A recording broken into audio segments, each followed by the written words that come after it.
Oh yeah. I need Okay, to ask him how welcome to use that to software. From the River. Another session. Another time of tales gone by. No, but so last session, if you remember, we had a serious fight with the members of the cultists. Excuse Yep. me, but we did do a little bit of time skip due to timing and not knowing who was going to be around. So we time skipped past basically everything important after that battle and went straight to saving the stag, Lord Sylvanistai, and the rewards therein. What I'd actually like to do for us to do now Oh yeah, they changed a lot. What the fuck? Ooh. is to go all the way back to the end of the battle. Fried onions are so much calories in them, just so you know. Well, it's because of the butter. Be No, careful, it's you'll get the consumption. without butter, fried onions are still a lot. Interesting. So Fried butter, they're onions just are onions. crazy calories. Would they just be the same as regular onions if they're not, if there's no butter? I think it caramelizes when you cook it. It brings all the sugar Isn't out, that apparently. the butter? Well, it brings a lot of the sugar out, apparently. I don't know if it makes it more sugary, but I thought that's what it did. No, well, the sugar's already there, right? It's... Yeah. Yeah, no. That's a good point. I'm trying to work. But a out chemical how to reaction of some sort, could it like turn the sugar into a different form of sugar? No, no. No, it's do just sugar. It wouldn't affect the calorie. Because Yeah. there's not a lot of carbohydrates in onions, because I can eat them and not go high. Well, yeah. So if you light an onion on fire, Anyway, how well does it burn? Interesting. Technical name's the Maillard reaction, but... Good to know. I will file that away for the exam later. sorry. Sorry, Liam. You have the okay. talking stick. I'm also just trying to eat. It's fine. My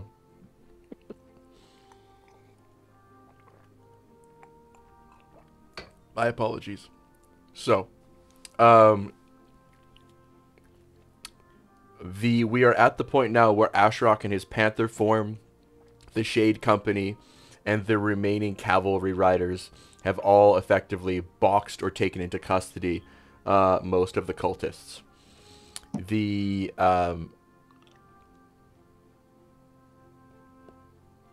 one main cultist, also known as the Dragon Soul, is currently unconscious due to some non-lethal hits that you guys decided to do. Oh my goodness, I apologize. All right. And so you're in this sort of battlefield now that's starting to empty out in this state of shock and awe. And Sir Istaval comes up to you with two cavalry riders flanking him. Oh, I'm assuming he's on a horse. He's not just a man that's 10 feet tall. Yes. Yes, he is currently on a horse. I have many versions of him. I do not have a version of him on a horse. Nah, fair enough. We can just pretend.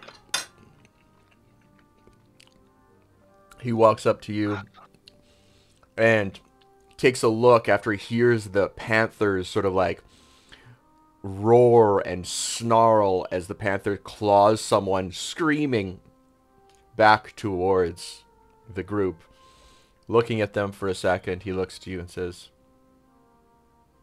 "Well, you are truly worthy fighters. I see this now, and I am impressed." Thank you for the help. We couldn't have done it without you. Like we had without you penning them into a box, they could have easily run away from us. Indeed. We must get to the root of this issue.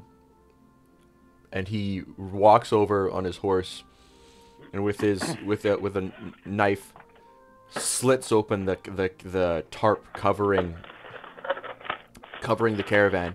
And as he slits it open, it is clearly twine and wire and all these things have just wrapped this together, and it is clearly like chalices, gold compartments, you know, just like loose, like there isn't a ton of like gold chalices or anything else like that, but anything of value that could have been taken from a homestead or a city or a town is clearly on display. With the butt of his knife, he breaks open a particularly rusty looking box, flips it open, and there are gold and silver pieces inside. He looks at the accumulated wealth and says, points to his cavalry riders, you, cover this back up. We need to get this to the palace immediately and place it under guard. He turns to the rest of you and says, as for the rest of you, you look like you could use a good hot meal. Thankfully, we know a place. Don't we, boys? And the cavalry riders shake their halberds at him. Little place us veterans like to, little old watering hole us veterans like to hang about. If you don't wish to stay there, the old guild is of course open to you for beds. We might be using some of them as well. But for now, I think a hot meal is in order as soon as I get these prisoners. And as he says prisoners, you hear someone saying, wait, I know them. And Larian Keenblade is being dragged by the scruff of his neck past you guys.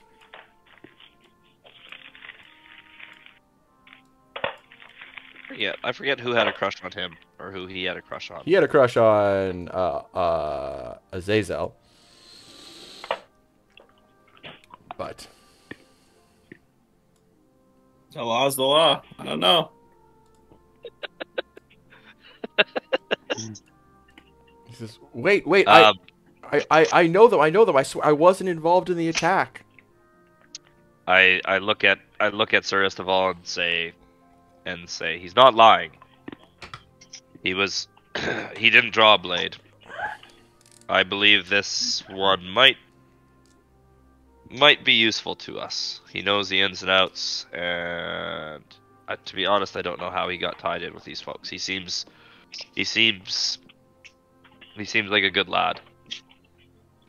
But you hear Volgo Bonechin from behind say, Aye. He's not a bad one, that. Bring him with us. Oops. fancy Sir Esteval. He deserves an ale as much as the rest of us.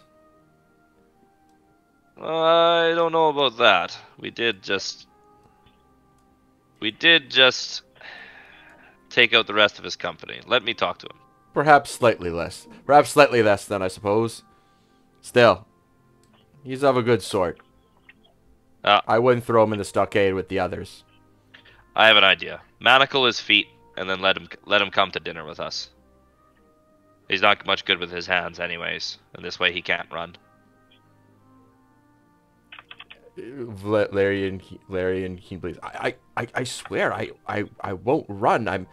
I just wanted to find my sister. That's all I wanted to do. This is just a precaution to make everybody else feel more secure. Do what you must, I suppose. And I'd like to use my Azazel nobility background to try and dismiss this accommodation. He won't run away. Okay.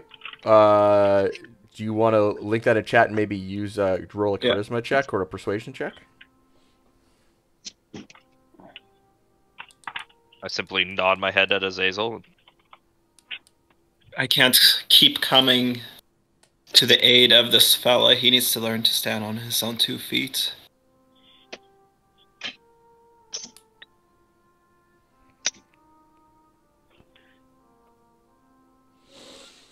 He says,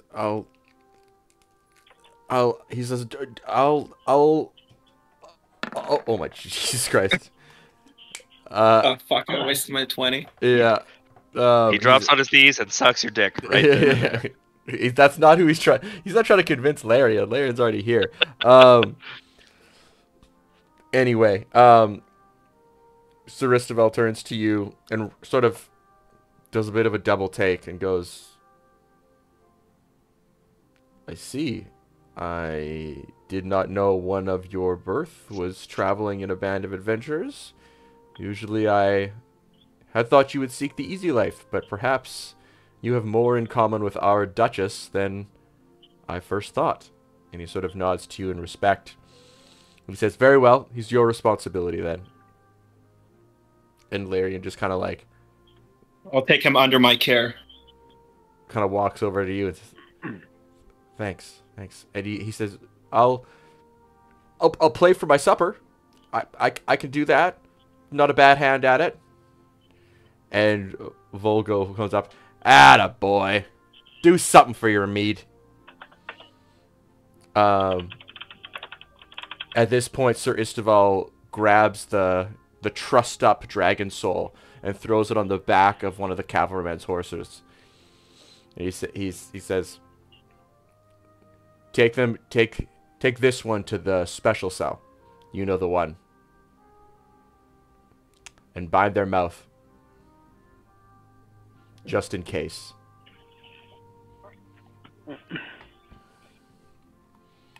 You want an escort? I say to the cavalryman. Cavalryman shakes his head, smiles, says, we've got it under control. And walks away with it, and walks and joins another few cavalrymen on the bridge. And they head out. Sir Isteval looks to the group of you, and now to the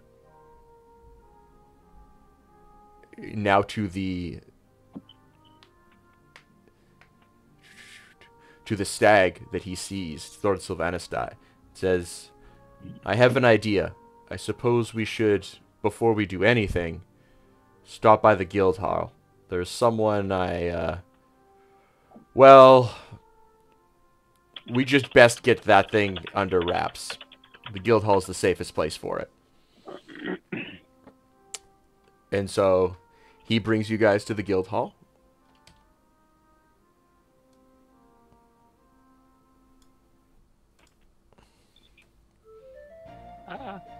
Oh, that was aggressive music. It's funny, I'm not hearing any music at all. Again. Oh, I'm vibing to it. I know what's up. So hold on a second. Hang on.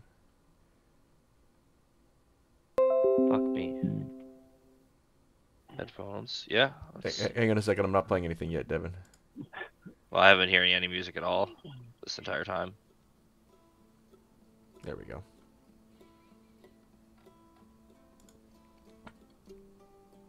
So as you... Where am I looking here? So as you walk through the city to the guild hall, sorry, I'm just going to bring you back to the map. Ah, there it is. So you walk through the caravan grounds, the main gates, and through the marketplace. And this site greets you. And you see, as you kind of go through the marketplace and you go around, you see kind of this... Obviously, it's clearly a solid trading town. There is a local militia and a few guards. You see it as you cross through things. It seems like as you go through, there has not been anything that has breached Daggerford's walls in quite a long time. The populace looks maybe not at ease, but healthy. Not like they have just come in from any sort of escaping any sort of the country or anything else like that. In general, the mood is fairly upbeat. The things that have ravaged the countryside are clearly farther south and have not yet reached Daggerford. Judging by the number of militia, though, you know that this is not a town, this is not a city that does not see its fair share of fights, whether they're bandits, goblins, etc. As you round to the castle walls and the other bridge across it, you see one of the largest buildings is sort of this giant, almost temple-looking structure. But it has no signifiers of any sort of temple or god that you know of. And as you walk closer, you see the giant sign of scales held at perfect balance. That's the building on the right there. Yeah.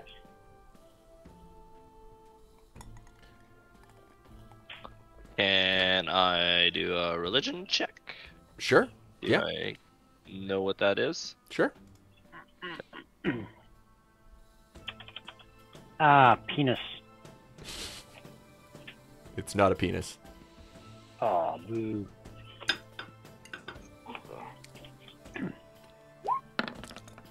Beep. Yeah, you know for sure it's not any religion. One of the cavalry sees you staring at it and he goes, "You won't find any help in there, Paladin. That's one of the more unusual institutions here in Waterdeep. It's a bank. A magic bank. Bank. Don't be trying to steal anything in there. Trust me, you won't end well." Well, for starts, what makes you think I need help? For seconds, what is a bank? You're a I'm not paladin, ain't you? familiar. I seen your holy sigil and all that. You're the kind that always needs help with their religion and such.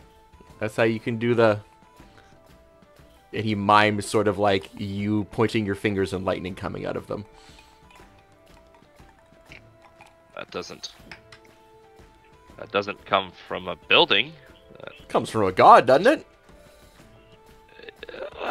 There's not many gods residing in buildings here. We may build them, we may have statues of them, but they are not there. That's not where the power comes from.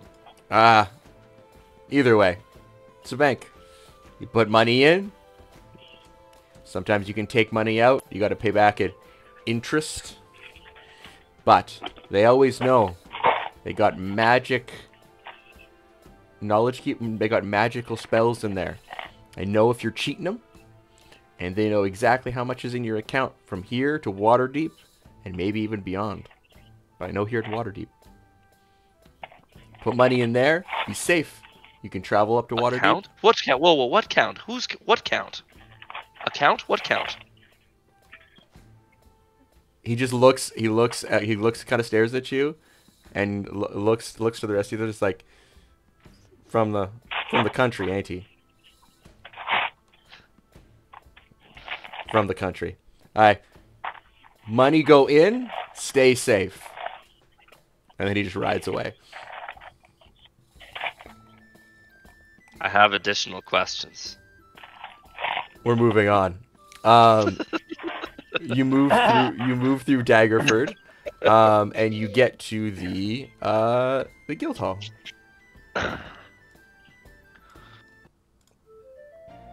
Why does this song keep playing? Why not, Liam? Because that's the Traveling Across the Grasslands song. Why, the pretty little girl. This is red. the... Why, that pointy girl. I think I want a red beer. Have a red So beer. you guys arrive at the arrive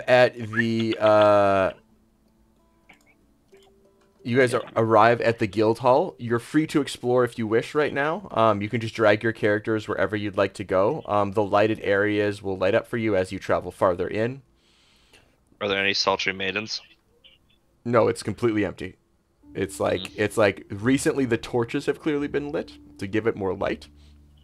But it is like, you can continue farther in if you want. It is like empty. Like this has clearly been kind of abandoned and only the basic upkeep has been done on it for the last while. So as you guys go in, feel free to explore on that. But you can leave your horses. You can leave And your what is horses. this area here? This is the guild. This is the guild hall of the Gauntlet. So the organization that Devin's a part of, and that this guy's was a part of. They're kind of one of the two groups that majorly know about the cult and are fighting against it, but they're like a military group, kind of. So you guys, while you're playing around here, Is there anything good in this storeroom? not really. It's a lot of dried food, like a lot of dried meat, dried fish, stuff like that. Stuff that has been used. I go and I get Apollo. Okay. Yeah, Drag no, him that's- over here. Is this a portcullis Yeah, that I just got past somehow? Yeah, it was open. I opened it for you. You gotta go around. Oh, it's not fancy with walls and stuff out again here. Come. You gotta come Come through to the. You my gotta come bed. through the door. Or the window. Oh, you can get that way. Ah. Yeah. Hello. Boy. Ooh. Around here, little side entrance. What is this? There are more doors. What is the point of this hallway? What's at this end? That's at the end of this hallway, Liam. Where are you? It's just a hallway to nowhere. That's just the end of a wall. There's like a door right beside that you're missing. Hang on. See? It's a room. It's a study. It's an office. Oh. Can I look around and lead Sure. through, see if there's anything interesting? Sure. Roll me an investigation check. Sure. Is this food for cooking or what? Mm-hmm. You can. No, it's for shoving. It's for shoving up our bum. It doesn't look super well stocked, but one of Sir Istival's men says when he is at the front, he says, "There's not much to eat in there now, but by this time tonight we'll have it. By this time tomorrow we'll have it stocked up. We're planning to stay a while, and that inn's not big enough for all of us. You're free to make your home here as well. Find anything in the study? After all, you're what brought us out of retirement. One moment, sorry. Oh, there's two nice beds here. Looking at Azazel and winking. There's two beds. Wink, wink. Sorry, I was a little out of everything. There's a study and then an attached bedroom. Maybe you and your buddy want to hang out there? I don't know. Check it out. So, so Larry and Keenblade has stayed with the other two guards at the front of the guild hall, while you guys kind of go in and check things out. And the guards kind of look to you and says, "Don't worry, we'll keep an eye on him." And Sir Istival nods and says, "Now we must get your stag inside." And so we're just gonna skip ahead while we're doing this. Oh, right, Devin, you rolled a 10. With a 10, you notice some basic books on history, on the lore of the city, lore of the area, and sort of a specific book titled "The Crown Through Recent Years: Dutch and Duchesses of Daggerford," and sort of basic information, and then some like basic tactical manuals on defense. Like, not a whole lot speaks out to, like, not a whole lot of titles like jump out at you, except for the Dutch and Duchess one, which is a little bit different. I feel like the tactical ones would interest Andrew more than the Dutch and Duchess. Fair enough. It's a lot on like battleground, like large tactic defense. I can kind of go over that with you later at another time if you'd like. Yeah. No. So I'm gonna skip over what happened last time. If you guys remember, basically you brought the stag downstairs. Azazel and excuse me, Nick. You guys made the magic happen with nature and arcane magic fused together, and it summoned Steve's familiar, which we still don't know what it is, but I'm sure we will find out sometime soon. Stay familiar. Indeed. Oh, looks like I found an arena. You did find the training area. Trading area? Training. Okay. They got any good weapons in this joint here, Liam? Um, Not a bunch here. Yeah, it's all pretty basic. Like, put it this way, it's basic weapons that all of you would have already had access to through your adventuring days. There's no +1 greatsword here or anything else like that. There's halberds, there's pikes, there's swords, there's axes, there's everything in between. It's missing. Basically, the things that it's missing are the really expensive stuff, i.e., any +1 weapons or any weapons that are going to do more damage than any regular ones you'd find at a blacksmith, and plate armor. Oh, is there a smithy? There is a smithy in this building, yes. Okay, where is it? Okay, there is a smithy. I think it's attached to the back that doesn't fit on this map currently. So there is a smithy. You can use the smithy tonight if you so please. I would love to do that. And you can roll. I'm assuming it's slightly better than my previous accommodations. Yeah, you'll roll with advantage twice. Sweet. I don't even remember where we put that formula, but anyways. Somewhere in your it's in your character sheet. Is it? Okay. Okay. So all of that in the downstairs area happens, and the mage turns to Apollo. I'm gonna bring him up here.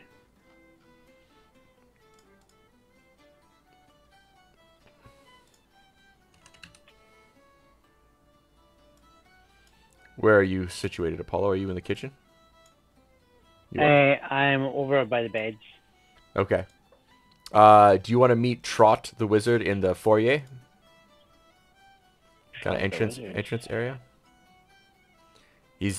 You know his true name is Trot, but he goes by the Red Wizard.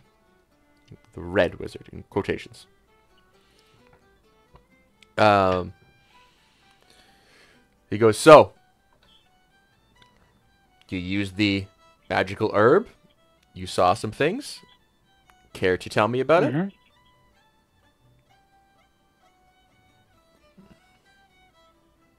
Sorry, say that again?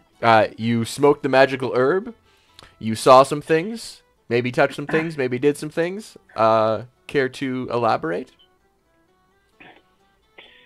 I'm gonna be honest. I thought it was a garden gnome.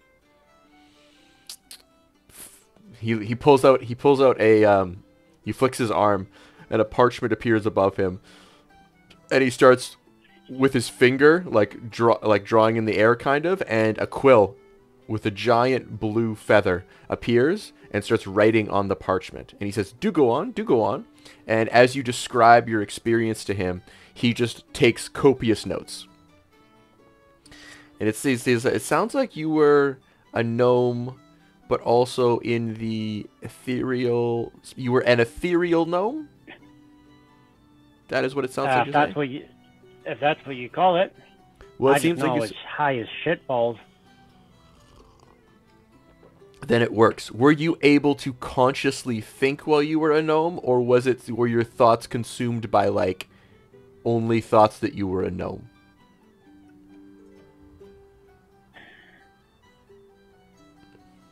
It's kind of hard to describe. Fair enough. Well, we can go over it. Tripping balls. We can go over it another time as well. Do remember to stop by my shop if you wish to experience any more experiments and or would like to purchase any magical or alchemical ingredients. I definitely would, yes. Excellent. Where is this shop? He says, well, come tomorrow. Sir Istaval will point your way. Tell you what, is there a place, is there a safe place that I can maybe smoke some herbs and then you can write down all the shit that I say? Absolutely, absolutely I will. Absolutely, we'll do that tomorrow before you leave. I have no recollection when I'm of what is happening. I have no idea where I am, but it would be kind of cool if someone could talk to me and write it down. Maybe I'll learn something. We shall do that on the morrow then. Come to me after you've breakfasted. I don't know if you're leaving tomorrow afternoon, tomorrow evening, or the next day, but you come tomorrow after you've breakfasted, and we can have a very short session. Whose food is this? Can I use it?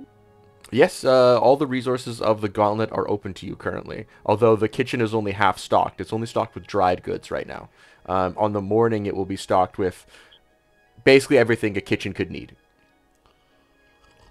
Okay, and where's the beer? The beer is in the cellar, so you can reach there. But Sir Isabel cuts in and says, "You may sample our ale and our mead, but I would request that we head now to the inn and pay our favorite innkeeper Raoul a visit.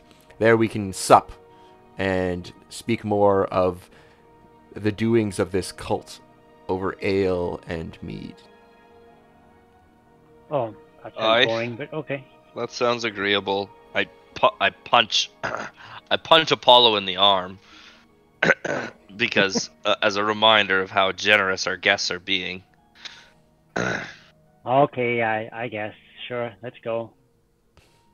Once the kitchen is stocked, I'm sure Apollo would love to pay back your kindness by cooking a delicious meal for breakfast tomorrow. That's exactly what I had in mind. Sure.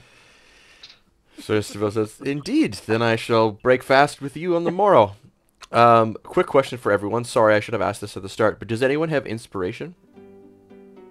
I do. Negative. Okay. Negative. Apparently, I'm not very original. I don't have inspiration ever. You have had it in the past. I think Yeah, everyone had inspiration at one point. I just haven't used mine yet. I have it checked off. I'm pretty sure I used it. I don't think I've got it back. I think I just forgot to check off. I think I used it when I was trying to talk to Wait, Sir Estebel at the start. I thought that none of us had inspiration and we had these cards now. You do, but it's marked off on your sheet as inspiration. I just have to re-deal you the cards every session, remember?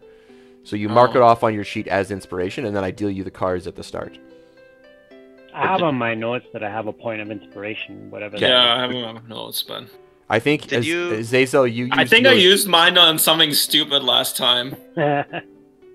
Like something very, very dumb that I just wanted to make sure happens. Oh, I remember that. Yeah, what the hell was that? I mean, but the inspiration before that you used very, very, like, you completely sidestepped a difficult encounter with. So you gotta have a bit of a balance. So yeah, when we did the when we did the whole stag intimidation, when he did the wings thing, and then I did the persuasive speech. Did you give me inspiration for that or no? I can't remember. I should have. I wonder if I maybe. Did you not write it down? I don't think you've used it. I did. Okay, well. No, I don't think I've used it either. Because both of you and Slava got inspiration for that. Okay. Yeah, because I don't think I used mine for anything. Okay. Just mark it down on your sheet. There's a section at the top left that just says it. But just the dragon symbol thing. Yeah, the dragon symbol thing. Yeah. Yeah, just put it on there.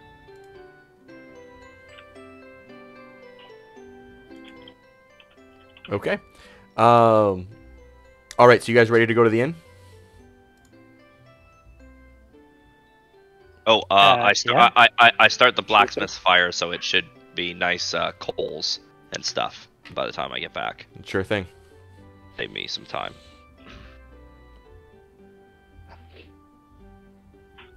Before you leave, Apollo, Sylvanas comes up from the basement and says, "May I borrow your apprentice for this evening? I have a gift from my culture's archers that I wish to bestow upon you and him."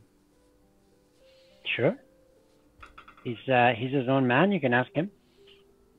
And he bends down to one. He says, "Little one, would you follow me? I have a technique for crafting I wish to show you that I think will aid your liege lord."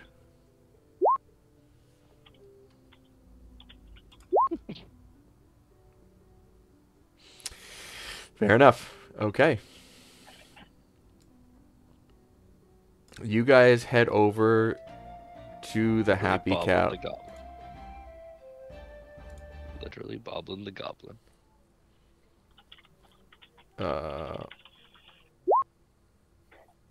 One moment.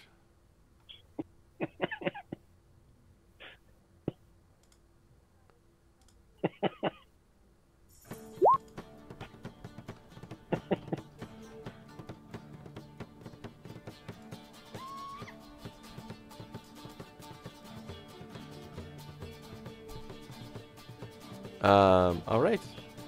I need to bring all you guys over. I see now. Because Alfred is Divinity. it might be. I have a lot of them mixed in. I like to think they're all slow, and I just beat them there, and I'm already sitting at the bar. Yeah. You do technically have 1 foot extra of walking speed, so it's not far off. I do. Just 1 foot. Yeah, Should be just 5. no, just enough to beat everyone else. I got 41 feet is my total speed. No, okay. Oh yeah, right. Because Woolrash has 40. That's right. 41 feet.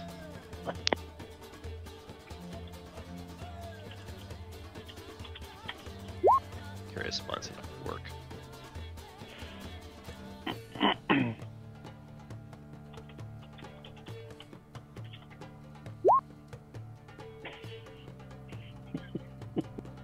Go there, Ender.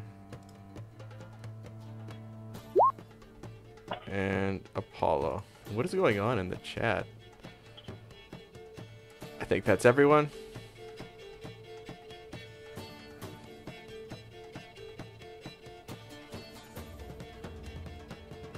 Okay. Oh,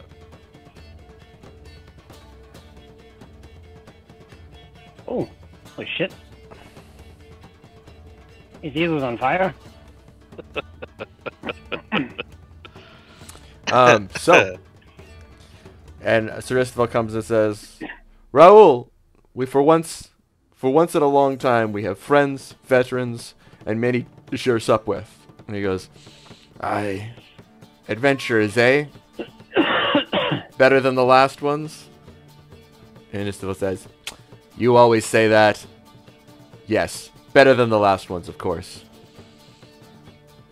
And he welcomes you with open arms, and the barmaid comes around and starts serving out food and everything else like this. And it's kind of like a rip-roarous sort of fun atmosphere. Volgo Bonchin is there, a few members from the Shade Company. You notice in the corner, sitting with him is Dessa Azazel. And in the corner, watched by 2 guards, is Larry and Keenblade, kind of, sort of playing like a nice little lively sort of jig on his lute. This is a little more lively than I first intended, but hey. It's Witcher. That's what it's from. Probably. And also, it stopped for me. I don't know if anybody else. Actually, I don't know if it's from either of those. It is Marcin PRZBYBLOWICZ. I did not know you could have that many Y's and Z's in a single name, but that has proven me wrong. Sounds Slavic to me. Yeah. If I remember right, that's what The Witcher's based on. Oh, maybe, perhaps. Anyway, Is there CD Projekt Red in Croatia or something like that? I think it's Polish. Poland. Yeah, you're right. Yeah. that would be accurate. Yeah. Is there a lot of consonants that you feel like shouldn't exist? Then it's Polish. Ah. Yeah. Eastern, like Wasselchew. Here, I'll put it in the general chat real quick for folks.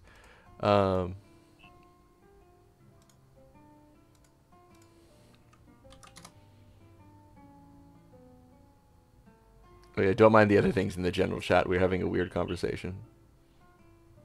Oh my god. Was that from the fucking Bernardo? Yeah. Jesus Christ. I forgot about the goddamn baby dick bottle. Brazil has some weird conservative folks in it that tried to convince everyone that that's what the gay people were handing out to kids. Fritz Blowitsky? Yeah. Fritz Blowit. Anyway, either way,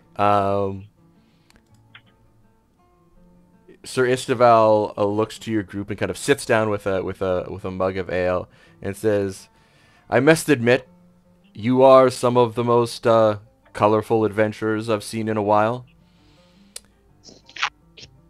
Well, that's a very polite way of putting it. Yeah, we're a bunch of degenerates. What of it? Degenerates with 3 different types of magical animals that follow them around.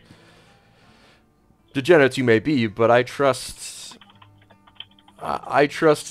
even one such as, and he looks at the Loftus of Slavas and the Mushu the water ribbon, and goes, "These are not creatures that would choose just anyone to follow. You clearly all inspire loyalty," and he nods at Apollo as well. And then he looks behind him and sees the red glowing eyes of Roach looking through the window. Jesus. So yeah. So he says, Locust has flowers, right? Mm-hmm.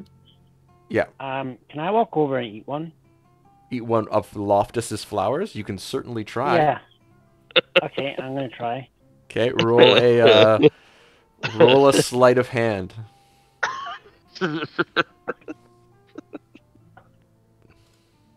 Oh. My character sheet will ever sleight of hand. The Loftus, as you go to reach up, it's sort of like floating, kind of like unconcernedly, like not really seeming to notice you at all. And as you reach up to touch one of its flowers, it sort of like makes a weird little noise and disappears out of existence. And then with a green flash appears on the other side of the table and seems to kind of like doo, and it just seems to be kind of like floating around Sir Istival's head and like examining him. Much to Sir Istival's like gruff demeanor, but like has a slow smile on his face. Don't touch the onion. So wait, if he has flowers, does that mean he could be pollinated? I don't know the sexual he habits. Self-pollinates. Yeah. He is a celestial being, okay? You should have more respect. I have a lot of respect for celestial beings. There's one right over there. He tells me, you know. What? Can I cast plant growth on him and see if he sprouts some more flowers? Okay, you can certainly try. Actually, it's gonna do any plant in this bar, not just the Loftus. So could use some greenery in here. All of the table settings around you just explode into like leafiness. The flowers on the windowsill completely overgrow it and push the window shutters up.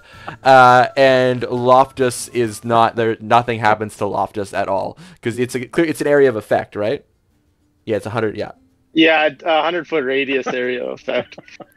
Yeah, and all of the you can see behind in the kitchen there's a shout, and Rahul comes out and says, "Who the hell did this to all my potatoes?" And you see these potatoes have just grown in these long feelers everywhere, and he just looks none too pleased.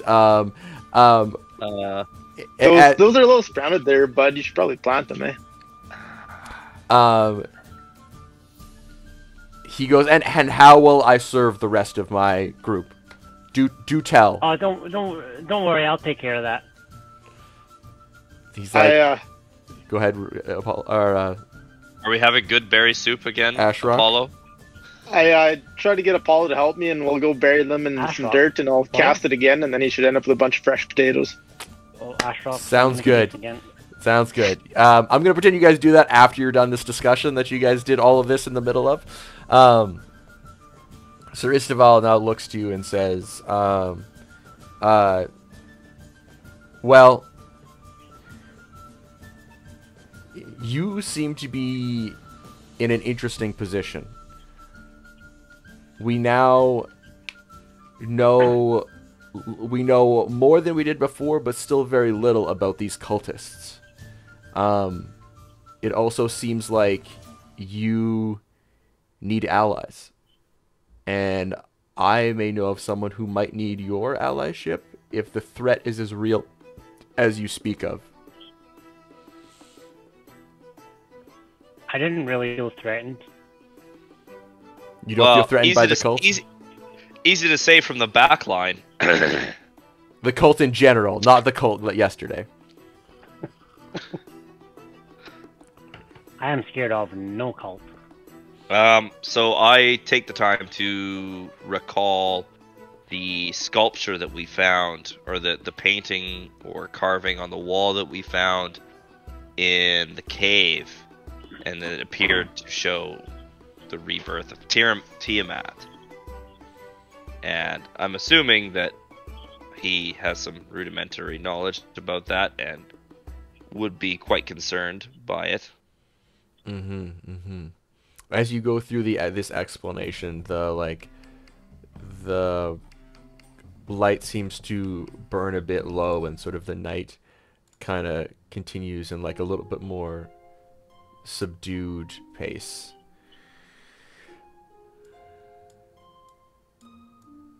Does it get quieter when I do that for you guys? I can't hear anything. Music? Yeah. It's just faint now. Must have got a little quieter. Yeah, no, the music's very loud for me. Okay. I don't know what to do with information. If it's different for everyone, you're gonna have to do it yourself. Could have been a quiet part of the song, because now it picked back up again. Talk about the absolute robbery that is happening in our Canadian check files right now. If there's one If thing someone that is listening to like the news, this is We can hear that.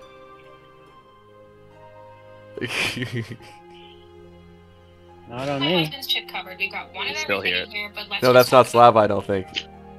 I can see his outline. Oh, I mean, it is.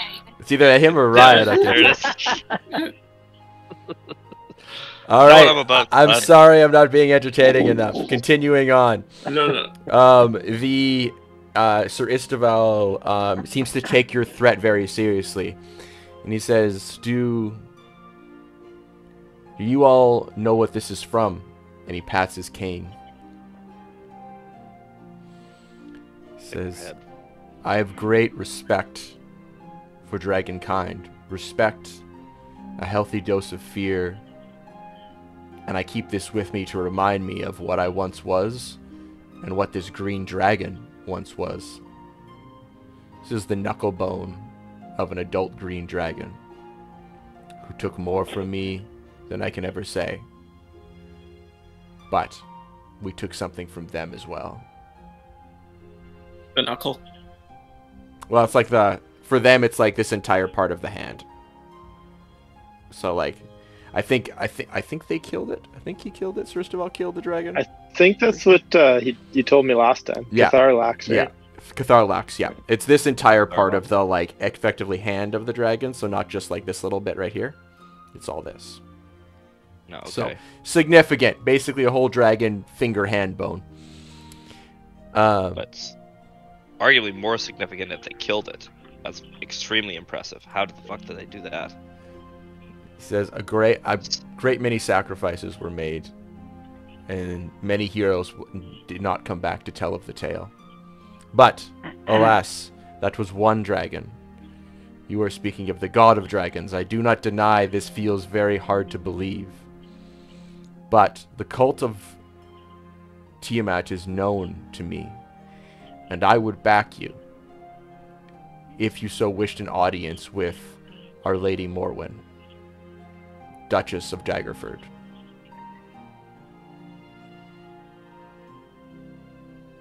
I think we need all the help we can get.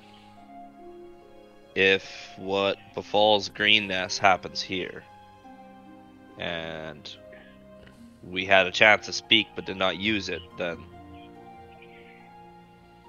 that would be our burden to bear. Indeed. I shall make the arrangements, and we will be interrogating the prisoners tonight.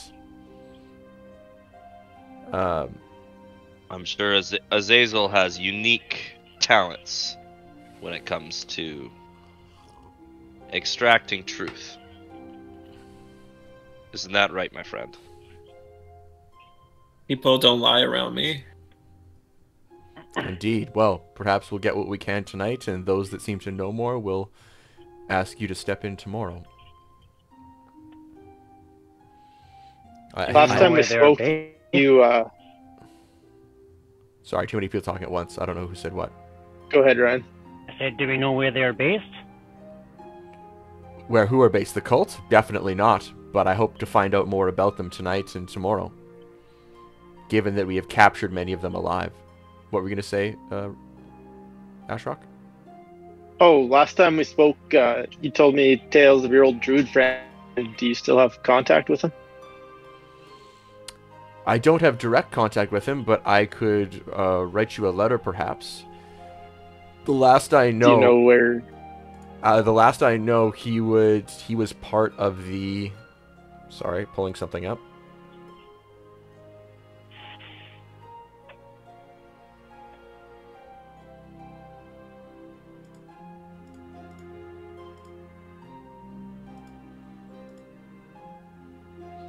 Part of the Emerald Enclave, a group of druids dedicated to the defense of the Sword Coast.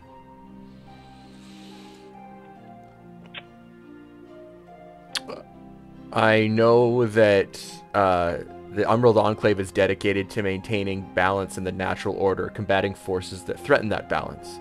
Members of the Enclave live in the wilderness and in small communities, and the Order has very few representations in towns and cities, but I believe he was situated in Waterdeep, and at one point was definitely studying under a master there who was serving as a diplomat to the Lord's Alliance from the Emerald Enclave.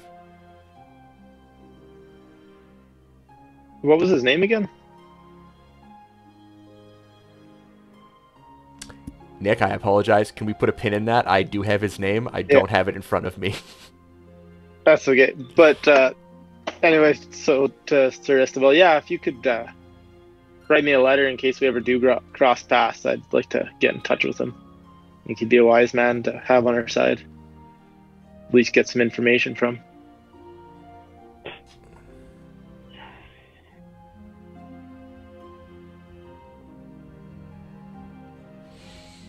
Now, I don't suppose Sir Estevelle... Oh, no, I have it here. Sorry. I have it here. Sorry. Nick. I'll put it in chat.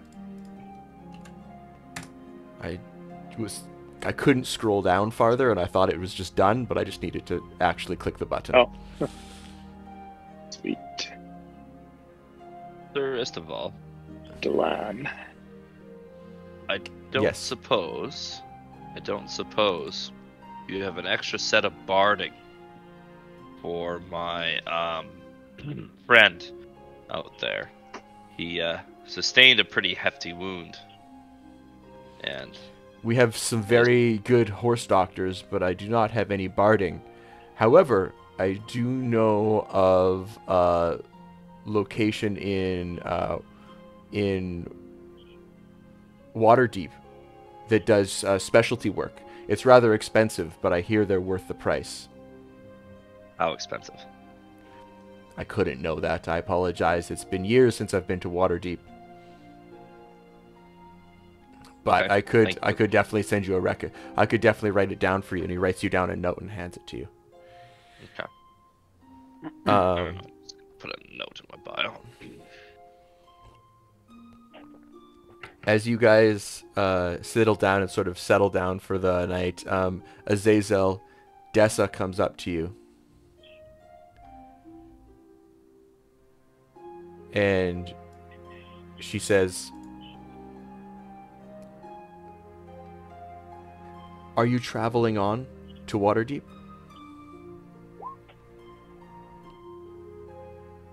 Yeah, my journey takes me with this party, so wherever they decide to go, that's where I think I need to head out as well. Would you think I would be of better use to the common good with the Shade Company, a band of mercenaries?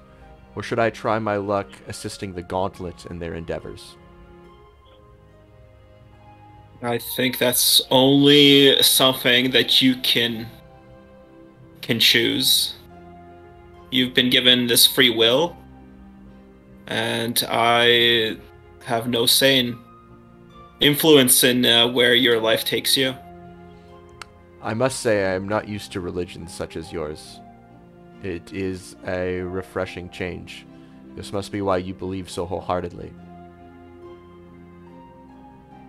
Choice is the key that separates us from Beast. Indeed. And she smiles at you and sits down again with Volgo, Bone Chin, and they share a mead. As you're sort of settling down for the night, or settling down, as the night's sort of settling down a bit,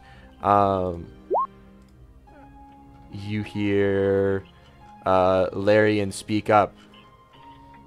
And he says, I would like to thank the people here for giving me a chance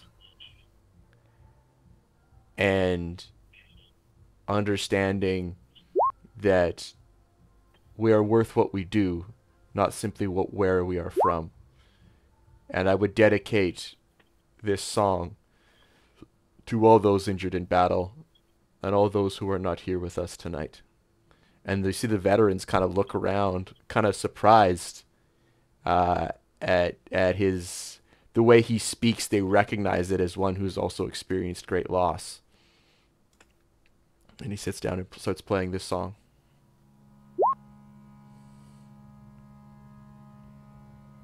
Watch that old fire as it flickers and dies.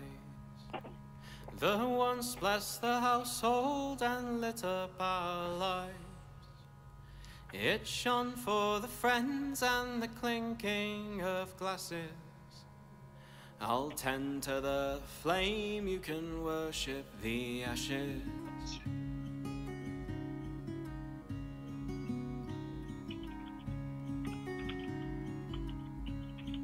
Capture the wild things and bring them in line. And own what was never your right to confine. The lives and the loves and the songs are what matters. I'll tend to the flame, you can worship the ashes. Do you feel heavy, your eyes drop with grief? And your spirit is wild and your suffering is brief. As this song continues on, Apollo, you're outside with the horse, correct? That's correct, yes. From the edge of the building, you see Janma gesture to you. You haven't seen her since days before the attack, or days before the fight. Give me 2 seconds. Sure. This is the one that warned us about our poison cereal, right? Yeah. You don't see this yet, though. Roach can telepathically communicate with me. So Ah, he can right. tell me. Okay. So Roach sees that there is a dark-haired gnome wearing all dark clothing and clearly having lots of blades all over them. I stand up. Okay, we'll give Apollo a second to react here. Okay, I'm just standing up. I'm gonna walk over and give him some dried beef that I have left. The horse? No. The gnome? Yep. She looks at you. Okay. She looks at you and says, I have no need of food. I came for an exchange of information. And she looks at you very oddly. But at this point, you stand up. Devin? Okay.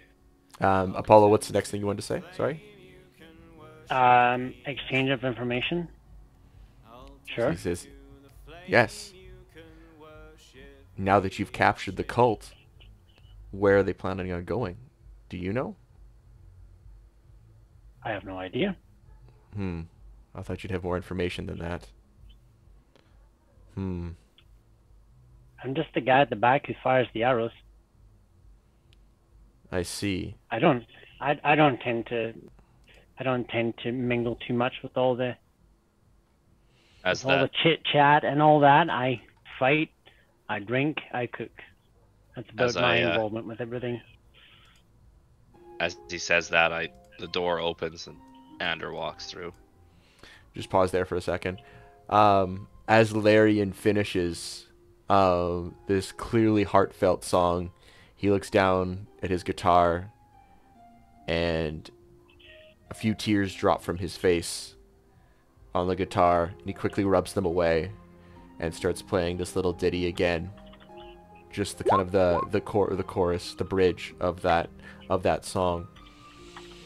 And the room is quiet for a moment, and then you hear Ander leaving the room. And then a few glances at him as he leaves the room, but then everyone else, all the cavalry riders, start to just give a slow clap, and you hear Vogel from the end say, "See? That's a boy with passion. He'll go somewhere yet." I walk up behind him and I give him a pat on the back and give shoulder a little rub, and then I pull up my flute and join him, since I guess I have a flute. Sweet. I think that was part of my Wanderer kit. Yep. You want to roll a performance check for me real quick? So like I a also, wooden flute or like a metal flute. It's a wood I flute. also have Mushu with me, kind of swirling around me, doing a little dance. Okay. He might have better performance than I do. Uh, Ooh, yeah. You start kind of off key, and then as you start off key, Mushu starts wrapping around you and starts whistling, and kind of the combination of his whistle and your flute start to be on key again, and Larian smiles as he continues to play with you. Let's see. You sometimes, Apollo, you roll, or not Apollo, excuse me, Ash. There. That'll be Mushu's dancing. Fair enough. I'll message you something in a minute, Liam. Okay, sounds good. I would like to know the joke. Good one. Okay, so Janma sees you exit and kind of looks at you and gives you one of these kind of like gestures, like, "Come over here." Okay, I'll walk over. Me? Which you're already there. You're standing beside her, I thought. So Okay. at this point, Ander Okay. sees you and kind of follows up. And she says, I give Roach a scratch on the neck as I'm walking past. So To she says- whisper him to him. Holy hell, that's a long hand you got there. As I'm walking by, I give him basically a good boy. A good boy in a language you don't understand. "Yeah." Anyway, as you walk up, she as you walk up, she says, "Well, did you take some of them alive?"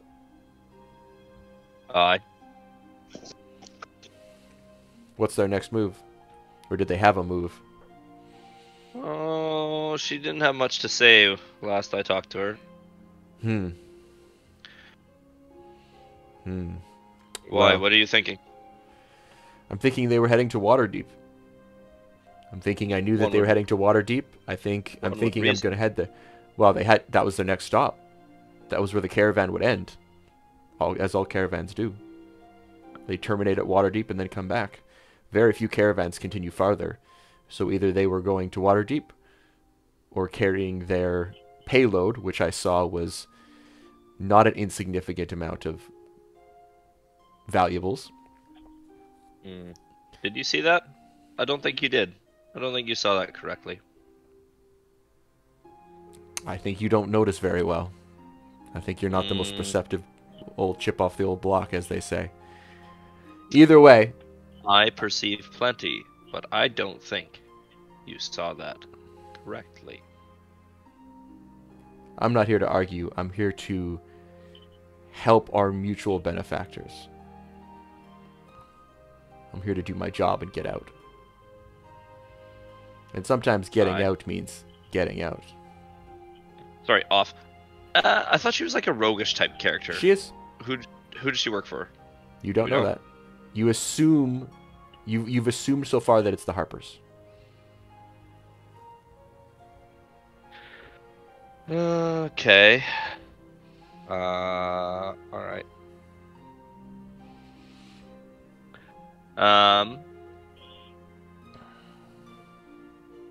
I look at her and say, that treasure belongs to the people of Greenness, so don't get any funny ideas. I don't know who you work for. I assume to know, but I don't know. Fair enough. And the thing is, if you give that information willingly to us, who else are you going to give that information to? Not many do I steal true, and I do not mean, and I can tell a fake from a true Harper sigils from. A Harper sigil is only given to very few people, and it's very easy to tell when they're fake or not. That's fair. Okay. All right. Well, I suppose that's what we thought, but we weren't sure. All right. Indeed, indeed. I am still surprised you kept it so obviously on you, but that is neither here nor there. It is simply a difference in our tradescraft. I'm not afraid of a direct confrontation. So I've noticed. Either way, have you directly confronted any of the prisoners yet? Do you know anything else? Like where they were headed, whether it was past Waterdeep or not? We're currently mustering our courage. That is the next step, though. Fair enough. That is the next step, and we do have a few tools at our disposal. We should be able to find something out. Why don't you travel with us? That way we can catch you up on the morrow. We're staying in the guild hall. Rooms on the left. I prefer to find my own place to sleep, but I will join you on the morrow. Are you leaving on the morrow, or are you going to talk to the prisoners, or what is the plan? Well, I think we're gonna have breakfast, right, Apollo? I think I'm on cooking duties all night. Since I fucked all the potatoes up. I'm looking forward to a nice hearty meal. She looks uncomfortable, like clearly uncomfortable, but you actually don't make an insight check. Both of you can make insight checks if you wish, actually. Do I get her hat or not? You do. What? You need to roll a fucking. You know what? I'll just roll a contested dexterity check. Or no, Why are you stealing her hats? Why? Fucking why? I'm high on lotus flower right now. Okay, you want to roll a dexterity check?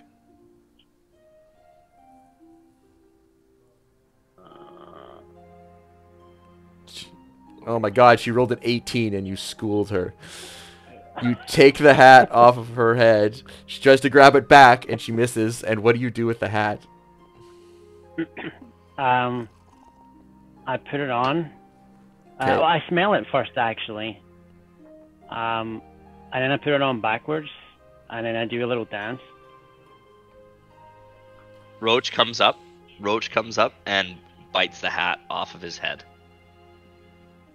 And then tosses it back to the girl. Sounds like another dexterity check. Sure. Yeah. I will say Apollo has disadvantage because he's dancing. Well, and one of my just a dexterity check. He can't lose. He has a +6 or something like that to dexterity. So he could roll a 1. He can roll a natural 1. Anything but a natural 1, and Roach just gets air.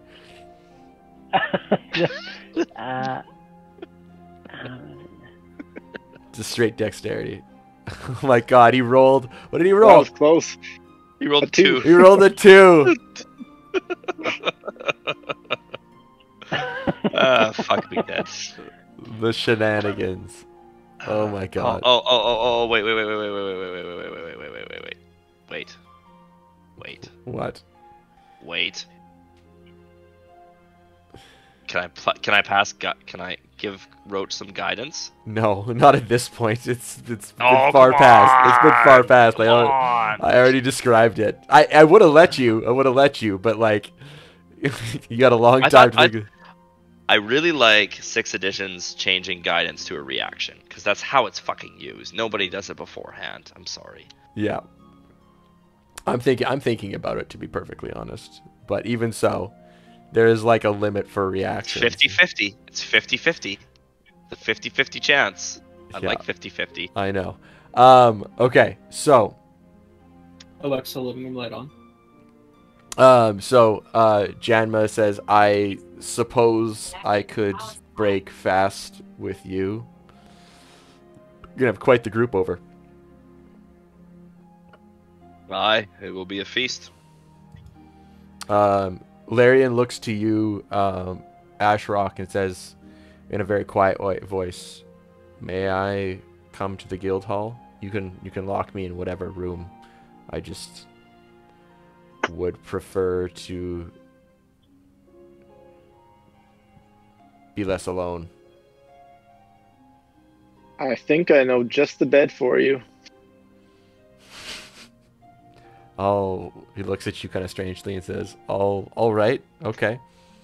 Is there anything anyone else wants to do? Because other than that, you're about to get a long rest. I ask Apollo how good of a rest he wants to get tonight. What does that mean? If not, I'd like to check in on how they're interrogating these prisoners. Well, Do some company.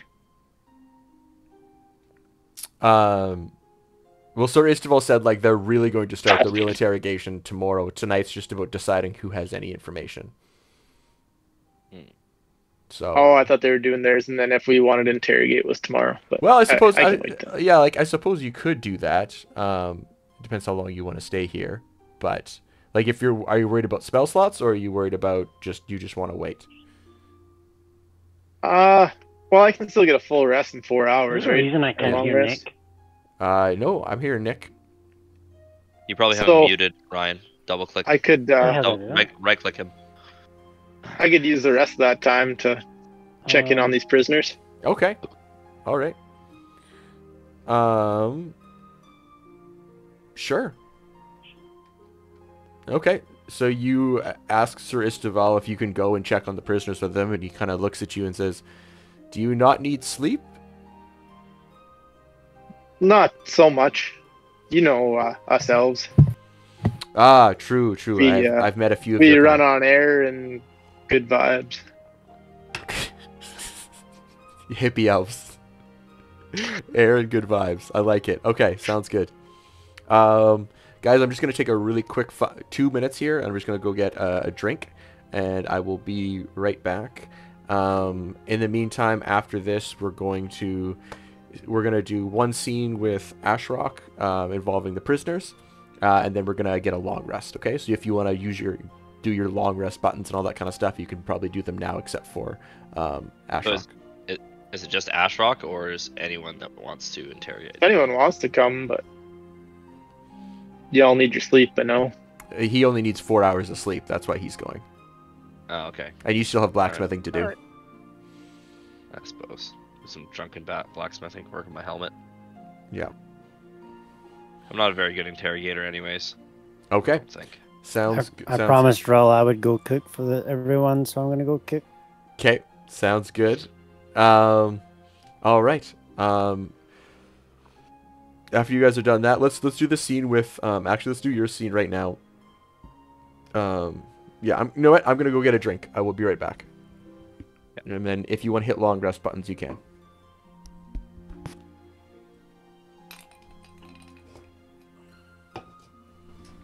What does long rest mean again?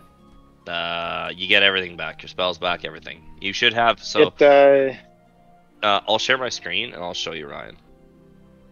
Is there a button you push? Yep. Ooh. All right. So, see all of your resources here? Yeah.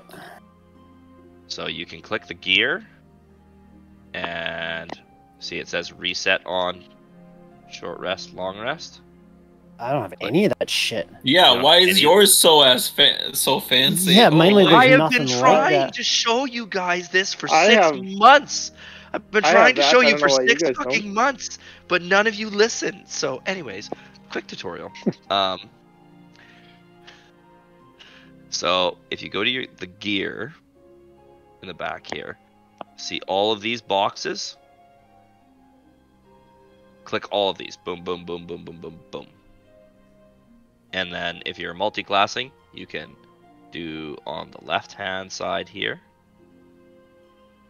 If you have a piece of equipment like I do, that gives you a plus to an ability, you put it here just so you don't forget once you take it off. So I have a +1 to dexterity on my armor, so I put it there so I don't forget. And then here is the save modifier, so I get a +2 because of my shield master to dex saves, except for AoE that are like around me. And then you can do like individual stuff down here. And then all these, so global save, global skill, global attack, global damage, blah blah blah blah blah. And you can also adjust your critical range. This might be important for you, Ryan, if you take a class into Rogue or you ever get that ability where he knocks down to a 19. There you go. Yeah, ammo tracking if you want to use it. I think we have that API enabled. I don't know. Should have it, I think. Let's see. Yeah, I think that's it for there. And then so yeah, so here, so if you click the plus button, so Ryan, what you can do to automatically track your fire arrows is we can add it to the API, so it automatically comes up through here. I've already done that. You've already done that? Okay, so Yeah. you should have those. So Yeah, I those got that. reset on a long rest, do they not? Yes. So you can just click the gear. You can click the gear and then just click long rest on them, and then they'll both come back as soon as you hit the long rest button up here. You should actually tie And it then to your short rests, Ryan, just because the short rests that are 8 hours are what takes the fire arrows to come back. So it's the like nightly rests. Oh, okay. So he gets those once a day. Okay. Once a day, yeah, once a day. Okay. And yeah, like, so for example, my lay on hands heals fully on a long rest. And I don't know if I have the API set up so it does half on the short. I don't think I do. So let's see. Yeah, no, it doesn't. It just goes full. Some of the stuff I just do whatever manually. And then like, so the attack modifiers, that should be actually gone because we decided that that's a damage modifier. So say if Slava gives me bless, I just click that, and then anytime I roll, it automatically adds the d4. And then anytime I'm doing a smite or a Paladine's Wrath,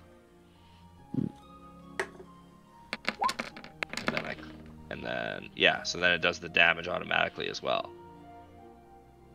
So see there, that's Divine Smite, so that's 2, so that's the 8 plus 1 in brackets, and then the Paladine's Wrath was a 4, so that's 13 extra radiant and lightning damage. So it just does that automatically. And then if I have Shield of Faith, hit there, and then it automatically upgrades your armor class as well. And if the token's linked properly, which they are, it'll also show on the token. Rest Wizard's spell scroll. Yeah, Fuck so, is that? like, technically I can do a Paladine's Wrath, a Divine Smite, a Divine Favor, and a Wrathful Smite all in one go. It burns like 4 spell slots, or 3 spell slots. But it's pretty handy.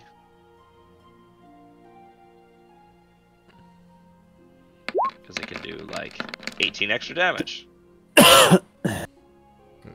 If it hits. A little ridiculous. Mm-hmm. And then you can do that for your saves as well up here.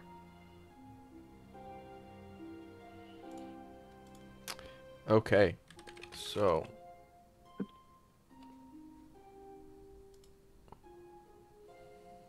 1 second.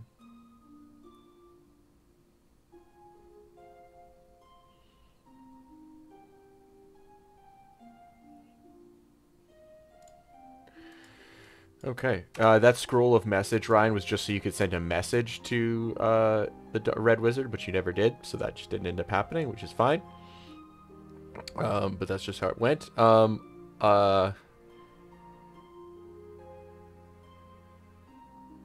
So Larry and Keenblade will follow the rest of you to the gauntlet, as well as the current amount of cavalry riders you see in the bar here.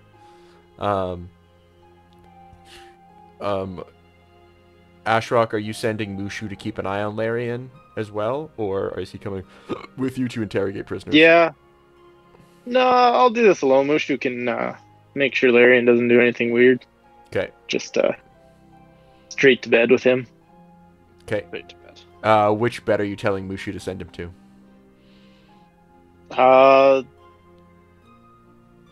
The one Ander was pointing out there for him and Azazel. They could share that room. Okay. Larian Give won't him know some any better, company. so he'll go there. Okay. Got it. Zazel also sleeps Wait. by like upside down from rafters. Like A it doesn't. bat. It's been canon since day one.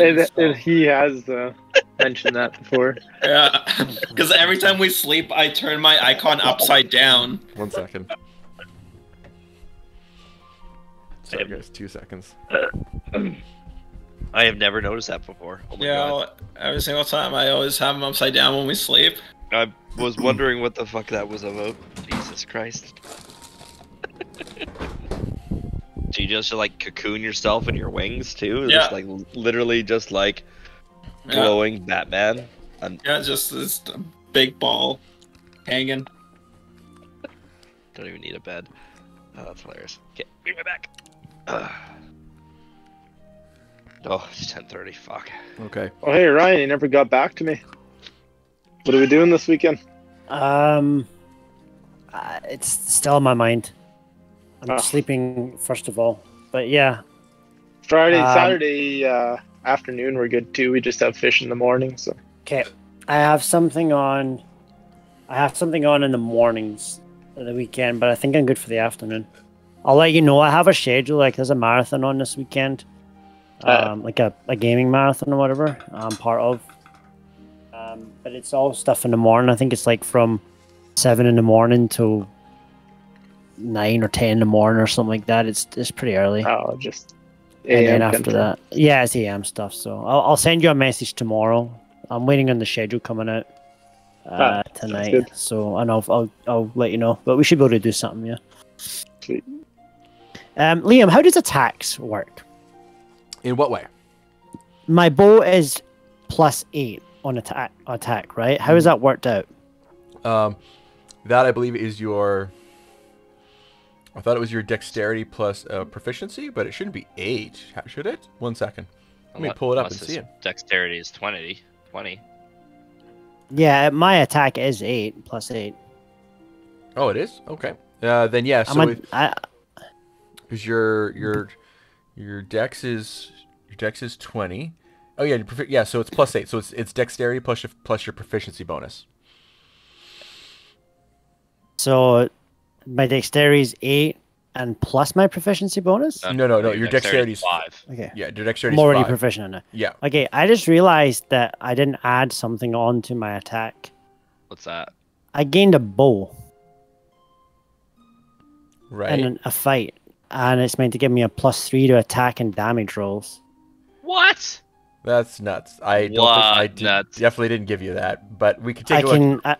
You can pull it up for me. I can send it to you right now. Yeah, absolutely. If that's ridiculous. +3 is like a +3 item is. Oh like no, a level. that remember that was just for the Christmas episode. Okay, that's what I was wondering because I still Yeah. got it here. The Great Bow of Kaludiv. Yeah, Kaludiv. Yeah, that was just for the Christmas. Yeah, that totally makes sense. I Okay, was like, so I can get rid of it now. you can get rid of it now. Yes. Okay, good. I was just confused there. No, no worries, Yeah, no worries. Totally I got totally a fair. whole. I got a whole bunch of stuff in like I I was gonna say that was overpowered, but okay. Yeah, that's fair. tickle, just a tickle.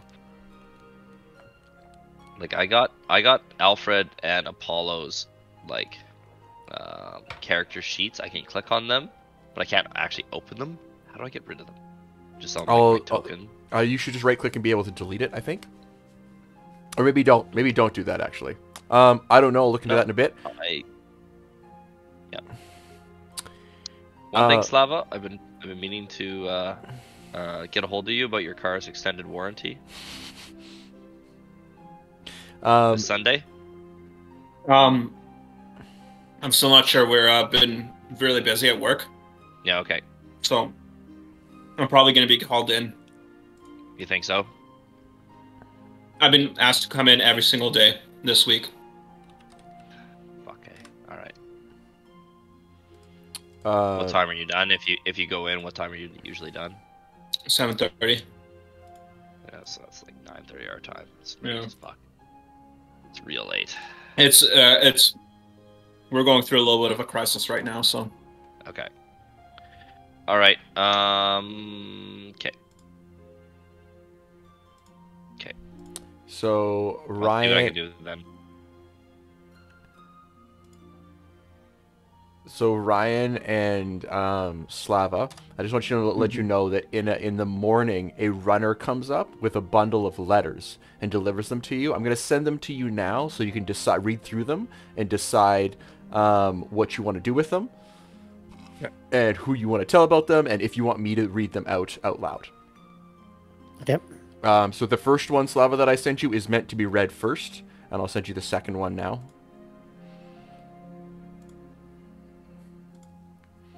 And Apollo, you should already have yours. Okay, Ashrock, let's talk prisoners, baby. All right, so All right. you follow you kind of follow everyone back to the gauntlet, and then past the gauntlet, you follow them up to the keep proper in Daggerford.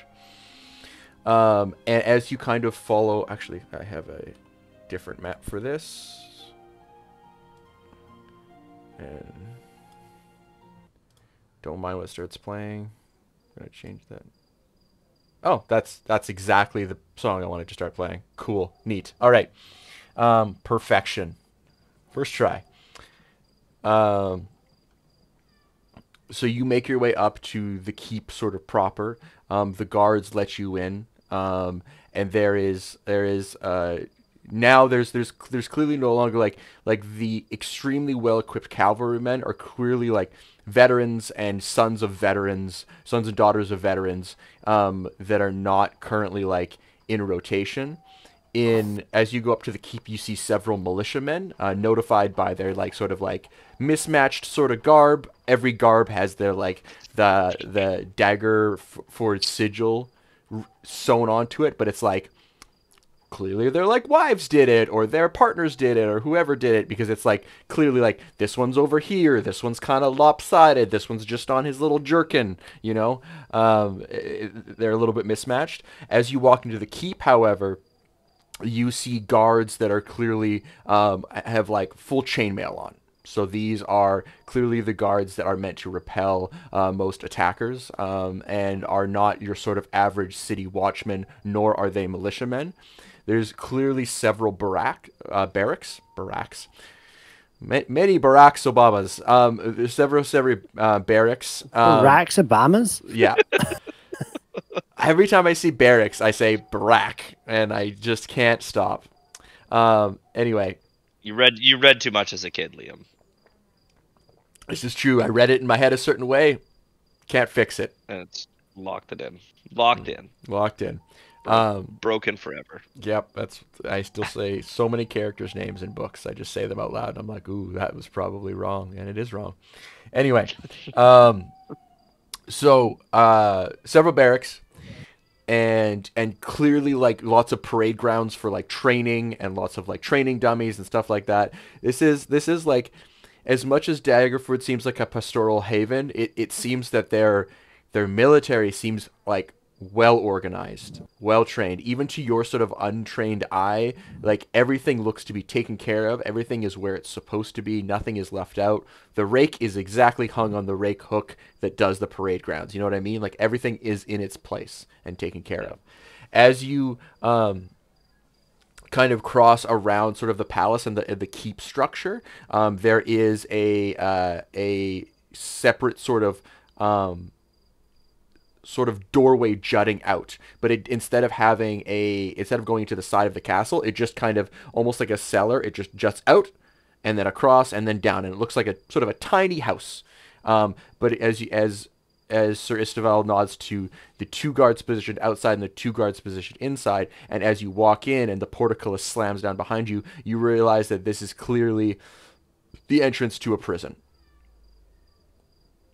And as you go down, you see sort of normal, what you would think would be like normal, like prison holding cells, and they have sort of these little like slats at the very tippy top where the prisoner can't even really reach, that clearly let fresh air in, and then several other columns that are clearly to direct fresh air downward.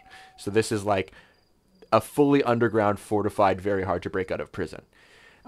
You walk past all of those cells, and there's some people in them, there's some people not. There's like a drunk tank that's like right near the door, you know, all these kinds of things.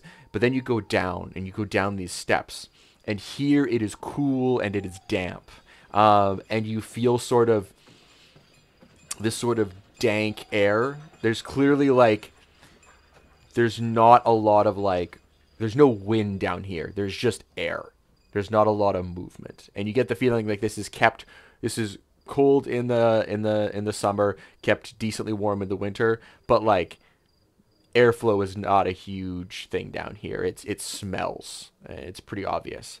There's no sort of, this isn't like a torture chamber. There's no sort of like hot coals and different things like that, but there are cells with what look like these giant circular locks without a keyhole. There's just this sort of embedded circle, and as you look in, Isteval sort of takes his torch and puts it in a sconce, and then walks up to the first cell and he pulls a necklace off his chest and sticks it in. And as he sticks it in, he turns it sort of a quarter of the way in. And as he turns it a quarter of the way in, these sort of green, dull green, arcane runic sigils light up on either side of the inside of the cell. And he points, and there are 3 cultists sitting there. Robes tattered. One of them has claw marks all over them from your handiwork.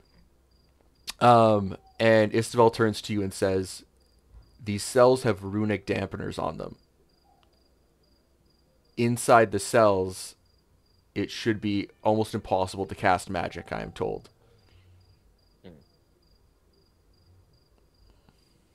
I don't see the dragon soul in there. You do not see the dragon soul in there as of yet. You can ask to see the dragon soul if you wish, but currently these are just several cultists. I'd like to inquire about her. Okay. She must know more than the average. Yeah, definitely. So he says, I'll see if she's awake. And you see, like, there are beds. This is a civilized sort of prison. There are like very rudimentary flea-bitten beds for these people. As you continue farther in, you get to one of the last 3. So there's like 2 larger cells on either side of you, and then one set into the back wall. And then beside the one that's set into the back wall, there's another door, this time with a different sigil, another circular sigil implanted into it. And you see on the door to your right, it's kind of like, so if I can describe this, each of the cells are cordoned off by like a very small wall, right? Except for these last 3 cells at the end. They're surrounded by walls that are like more like this thick, like almost soundproof, right? If the front gate wasn't there. And then beside, there's a staircase, but that staircase has a door, like a stone door with those sigils on it again. So you look to your right, and there is the dragon soul. She is Wait. she is currently gagged. You can see her like dark brown eyes glittering as Sir Isteval puts his you kind of the light from behind you shows her like dark eyes glittering, and as he puts his key in and turns it slightly, and the green lights come on, she like shirks away and almost like lets out like a hissing noise. You can see she has burns, scrapes, cuts all over her, but they seem to be currently in a. She's not currently bleeding. So I nod to Istabel and do I He says. have your permission to go give her an interrogation? He says, "Yes, I would prefer you speak to her outside the bars until we have confirmed all safety procedures. Does that work with you?" Can be pretty hard to talk with a gag in her mouth. Ah, yes, that. And he sort of waves to the. He waves to one of the guards at the end of the hall. They come and they just train a crossbow right on her. And Isteval says, nods to you and says, "Would you do the honors?" And he opens the gate fully, and you see now that her feet and her hands are manacled together, and they're manacled to the bed. The other cultists were not manacled like this. Extra precautions. Well, walk in and I walk in. I'll take the gag out.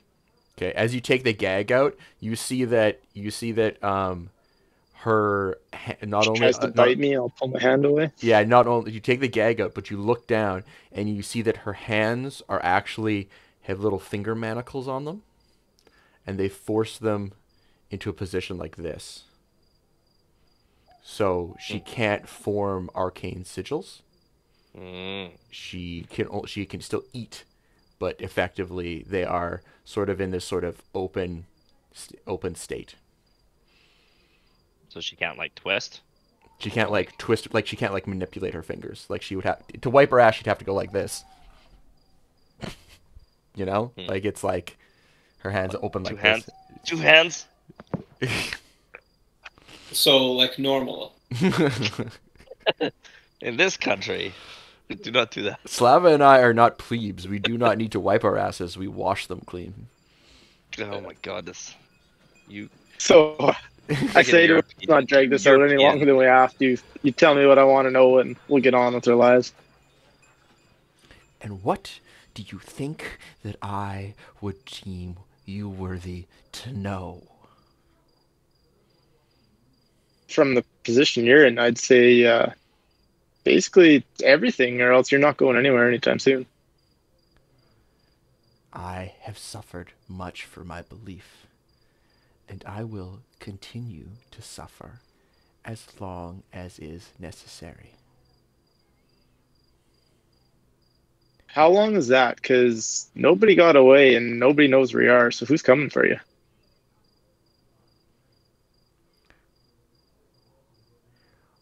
When my god arrives, she will burn the very world to its ashes, and I will be reborn in her image. It does not matter if it takes... And you can see she struggles for a moment, tries to think of a clever response, and then just says, years. And she seems a little bit defeated at that last word. And your god, who's bringing her to this world? Was it supposed to be you? Because I don't think that's going to happen. There are so many like me. You have no idea. How many? Would that I could instill the fear in you that you truly deserve to feel. Would that I knew how many of us there were. I only know that our number is many, and we will destroy this world. I take out my little ferritin blade that I made and hold it to her neck. You could see Isteval kind of shifts uncomfortably behind you, but doesn't say anything. And she says... Now, you said the... Oh, sorry. You said the magic in this room stopped you from casting spells. This one was imbued with a spell. Does that still work?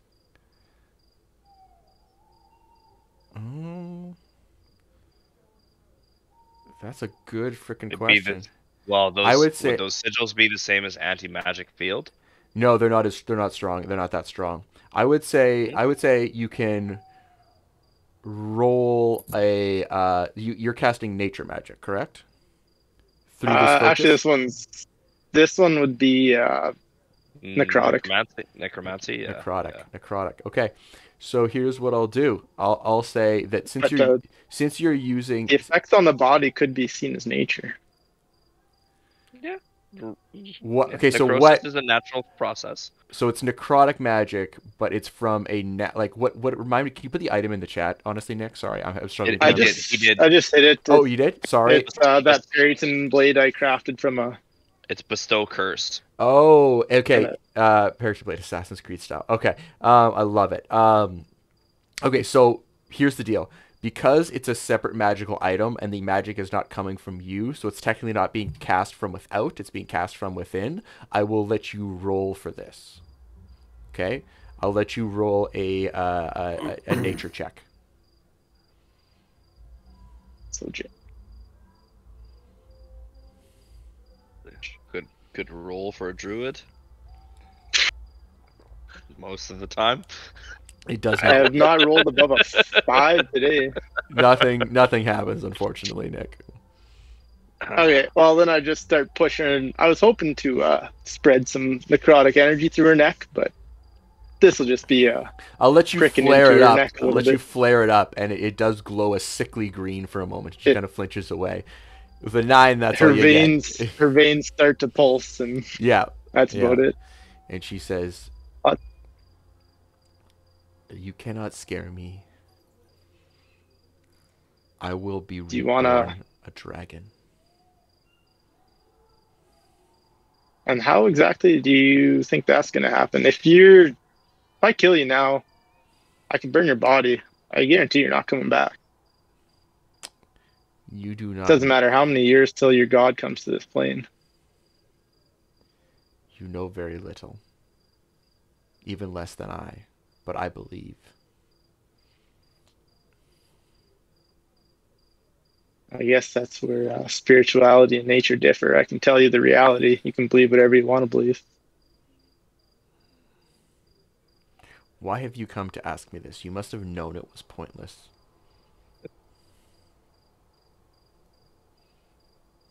I was hoping we could come to at least an understanding. I very much doubt that. Because I got some holy friends that are going to be coming tomorrow, and it's going to get a lot uglier than anything I'm going to do to you. I know their ways. Their ways take time. And one can always put the gag back in. We got time. You're not going anywhere.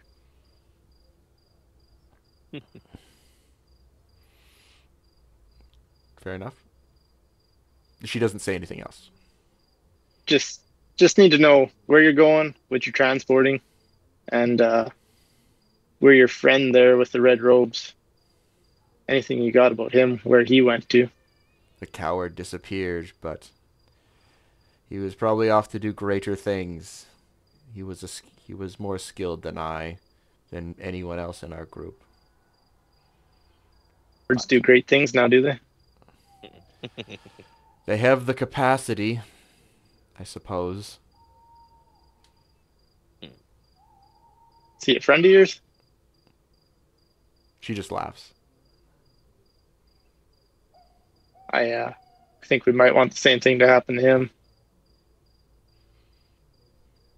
If he is of service to my God, who am I to say? I can only wish him well on our path, though I doubt he has the same faith that I do. And this path of yours, where is that taking you? Where's the end here? The end is when... Oh, sorry. The end is where fire, frost, acid,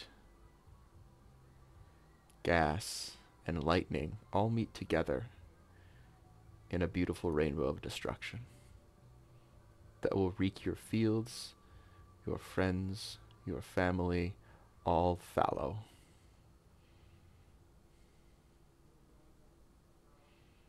I'm tired of these riddles. I sock her in the face.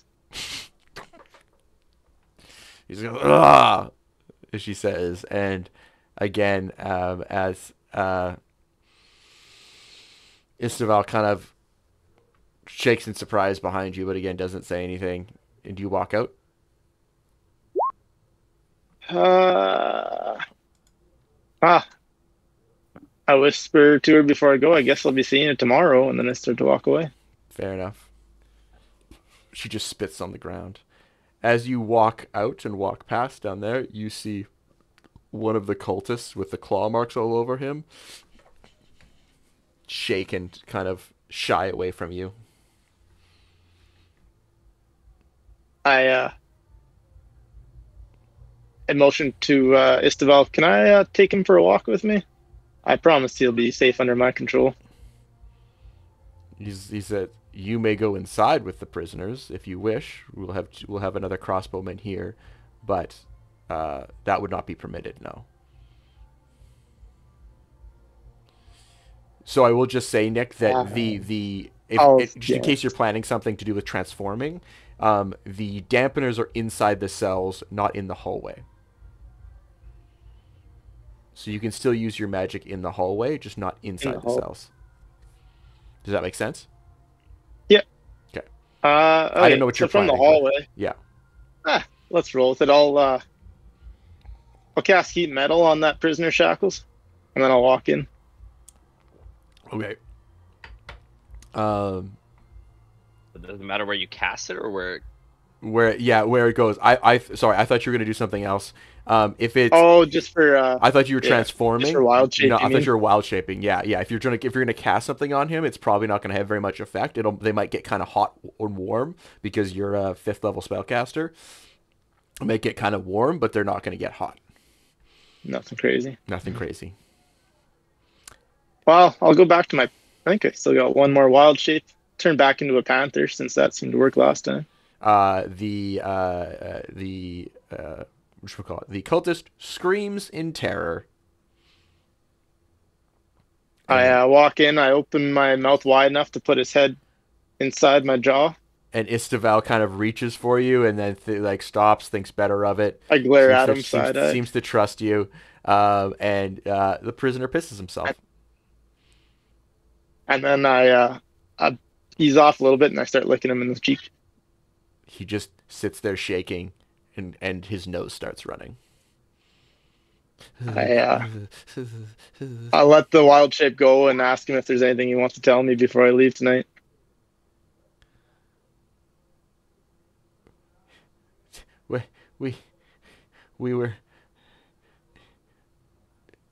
We were supposed to go north. Why couldn't have we just gone north? North to where? We weren't told. Just north. Just north. And what were you transporting? Do you know? Gold and stuff. I give out a nasty panther growl using some animal speak. Just gold. Are you sure that's it? That's all I know. I swear. I'm not gonna make you roll for intimidate because these guys are fucking terrified. Yeah. So I'm just gonna go with that one. North, eh? And then I stand up, I give him a little smack on the cheek and walk away. Istaval looks at you and says, with the full paw. No, I'm back to Ashrock at this point. But... Yeah. Alrighty. Okay. Then I go to bed. Fair enough. Everybody gets their long rest. Wake up. Very good job. In the next morning. I was really hoping my Perryton dagger would work a little better, though. Oh, that was entertaining. That was good. Can't win them all. Haven't seen you roleplay like that. I don't think ever. Not too often. Not too often. It's good though. I think that 4 was my best roll tonight, so I'm gonna have to try and make a couple more.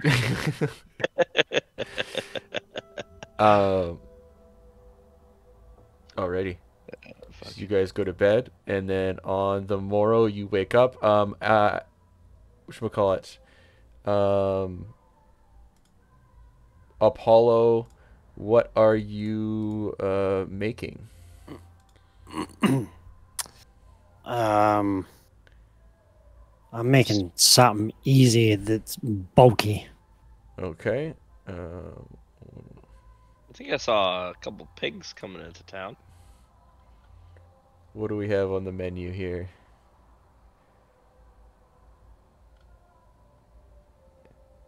I'm in the middle of an important thing here.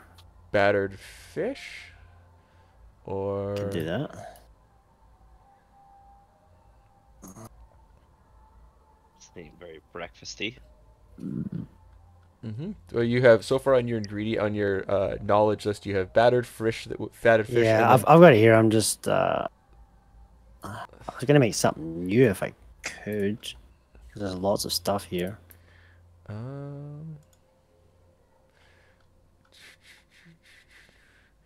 Do me a favor.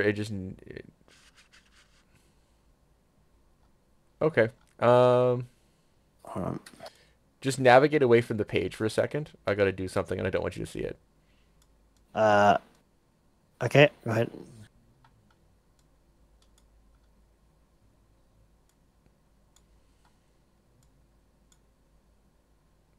Okay. A new pig came in, so I'm gonna have you try and cook.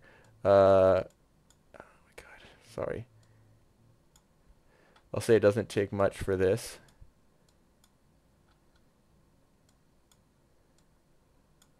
There we go. DC 10, crispy bacon. DC 10's just a random 10. No, it is your D20 plus your cooking level modifier plus your proficiency bonus if you are proficient with crystals, which you are. So it is +2 +3, so it's a +5 and a D20. Fine. D20.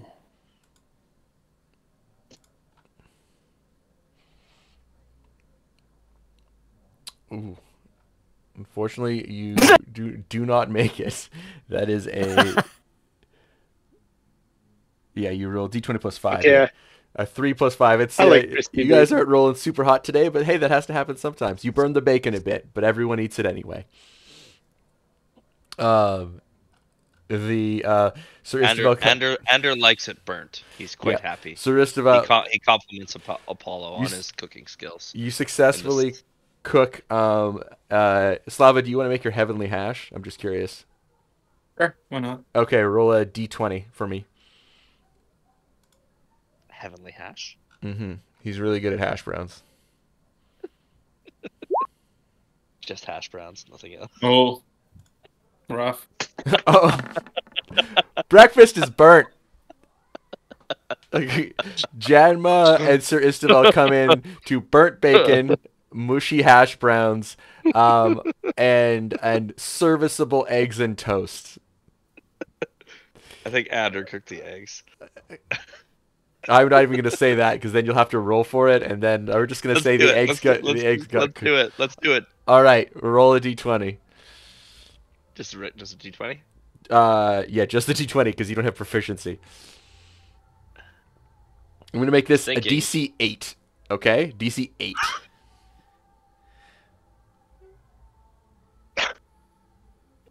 So, Istval finds Avrock's gonna go forage for some berries, and that's his breakfast. Istval finds some shells, and can I say that the druid and Ryan both summon some good berries? You're having a fruitarian breakfast because that's the only edible things on the menu. Istval maintains his politeness throughout and goes, I see, fruit for breakfast, eh? Not what I'm used to, but And Janma comes in and sticks her knife in some of the burnt bracken, and it just, when you like hit it with a knife and it just breaks off into a million pieces. That's effectively what happens. And she goes, I think I might have preferred the poison oatmeal. We got a 3, a 1, and a 2. That's just fucking hilarious. That's like one more. If we roll a 4, we get a straight. That counts for something, right? Sure. Sure. Oh, almost. God damn. Okay. Suristavel says, so now you would like to interview the prisoners. The runner comes up, hands the piece of mail to Apollo, hands the other piece of mail to Azazel. Do either of you want to share anything? I've got something for you. Sure.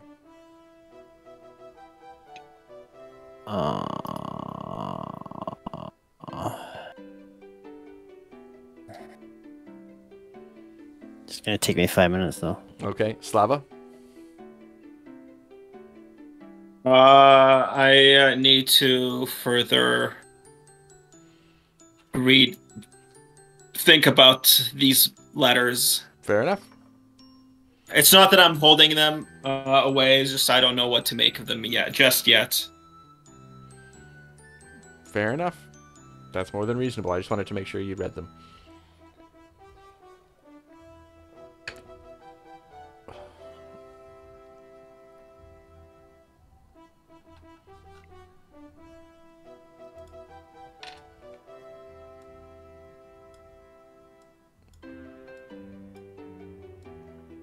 Oh, Apollo, just letting you know, as well. So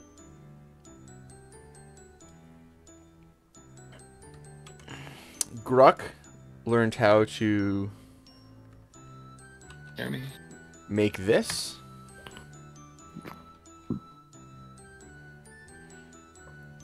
And he can make one a day, if that's what you Yeah, I sent you something back. Yep.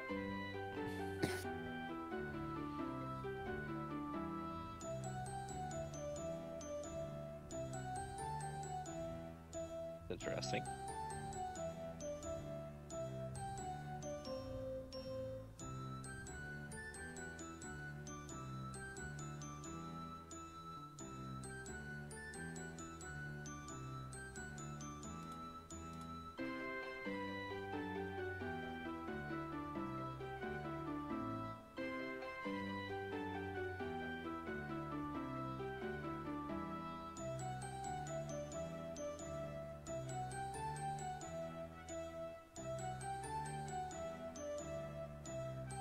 Suffers creeping moss rapidly spreads.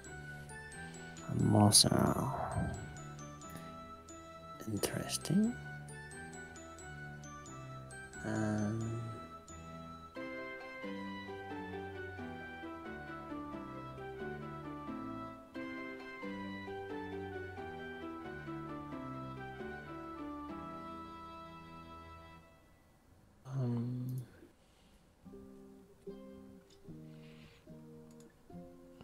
Okay, thank you, Ryan. That's what you sent back with the kid? Yep. Okay. I love the level of detail. Much appreciated. No problem, man. All right. Okay. So, Azazel, did you end up sleeping in the same room as Larian? He went to bed straight away, so... Can you hear me? I can't hear you.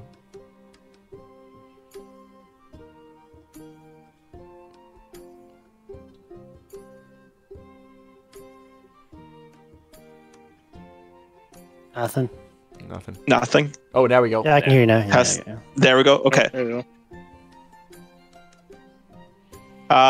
Well, yeah, I've taken him as my ward, I guess. He's okay. Under my he's my responsibility. As you two wake up, as you wake up, he's actually already awake. He looks at you and kind of gives you a weak smile and says, I didn't sleep much, but I wanted to tell you something. I don't have much direction in this life, and I understand I may be tagging along and may being annoying, but playing for those people last night really struck something in me.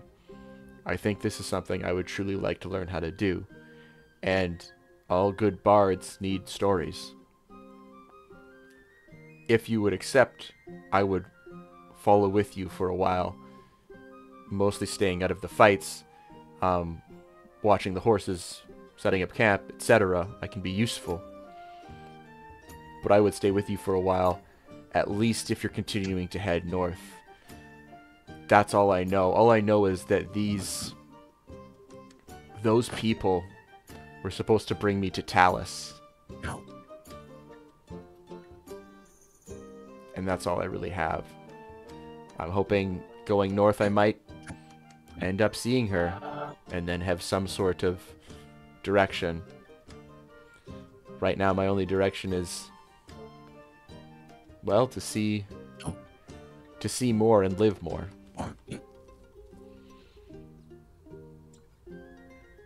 I told him that he can solve us. Nice. What the fuck was that? I didn't have time to try it out before you did it. Damn it. That's really cool. Whatever Yeah, that so, is, like, you need to. Whatever that is, you need to send it to me. What I've literally just found this thing. How does it sound like? Because I just found this thing on my end. That's fucking unreal. So I told him that he can follow us or find his own way.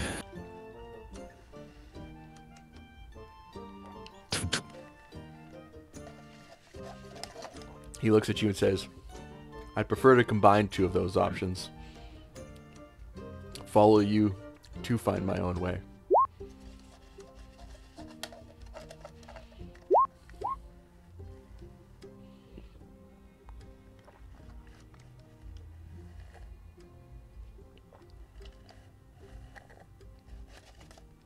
Sorry, a lot of this is sort of messing with my head thought.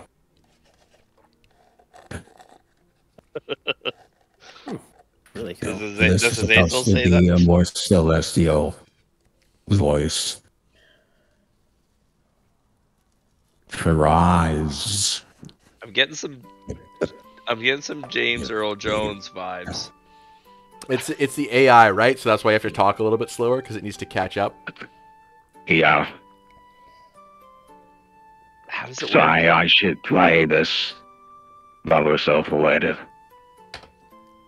I want to Nice, get one I like- for I want to get one for female voices because I just can't do them. at all. Yeah. Oh yeah. Yeah. I 100%. I need that. What is it called, Slava?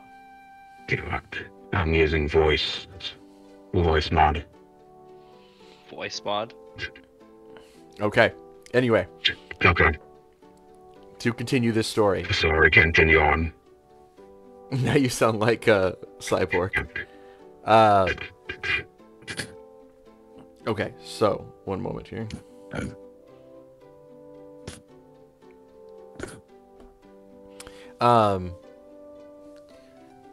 Sir Istival says, "Oh man, it's 9 o'clock already here. Jesus, guys, I'm sorry. I'm gonna have to shut this down pretty soon." So Sir Istival says, "You can come with me and interview the prisoners today." And Janma looks at him, and he kind of looks over at Jamna, and he goes, "Who are you, by the way?" She goes, "Name's Jamna. I'm an ally of mutual associates of these folks here." "Who are you?" He's like, "I am Sir Istival." He looks to the rest of your group and says, "I promised you an audience with the Duchess. I promise no one else an audience with the Duchess. Perhaps your friend will be better suited to stay here when we meet the Duchess, the Lady Morwen.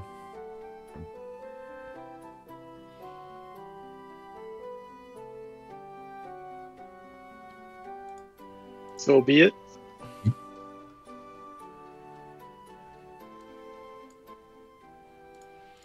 And she says, that will be fine. I will find my own way around town and meet you here past midday. Does that suit you?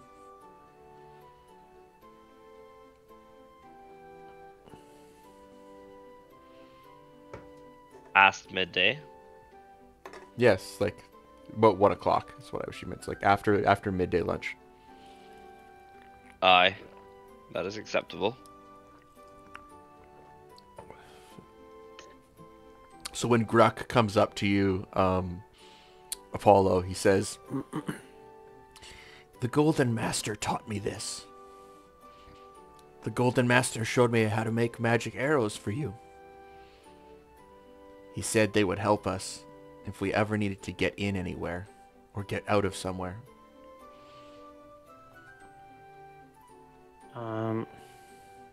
Give me a sec here. See what I got. Wait, where's my character sheet?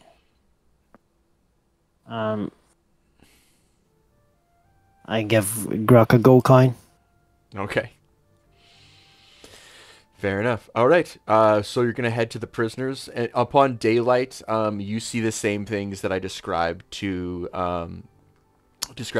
Ashrock last night, except in this time you see many militiamen training in the yard of the sort of keep area, stuff like that. You see many more guards, and you see that all of the armor and equipment of the guards inside the keep is extremely well maintained, and the militiamen are being drilled expertly.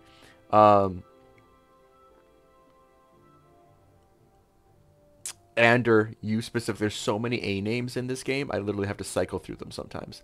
Ander, you note that the level of military precision that these soldiers are being trained with is worthy of cities 2 or 3 times the size. They do not have as many soldiers, they don't have as many militiamen, they're clearly not, like, in terms of, like, wealth, or in terms of, like, population, or in terms of, like, resources. They're clearly not rich, but what they have, they use extremely well. It reminds you a bit of, do you remember watching Invictus, the rugby movie? Yes. And they say, we may not be the best team out there, but we'll certainly be the best trained and with the most stamina, or whatever they say. Yeah. Imagine that. I don't remember. Okay, so I look at Sir Isteval. Who commands these men? Their discipline is that of a city 2 or 3 times its size. They must have quite the commander. Would you like to meet our Master of Arms? I would. Excellent. I very Follow much me. Would. And he leads you through the main archway of, like, what's clearly like not a insane palace, but like a sizable palace. It's got some statues, it's got some stuff, but it's not the most intimidating hall. But then you come to the main, sort of somewhere between like a dinner hall and a throne room. It serves a similar purpose.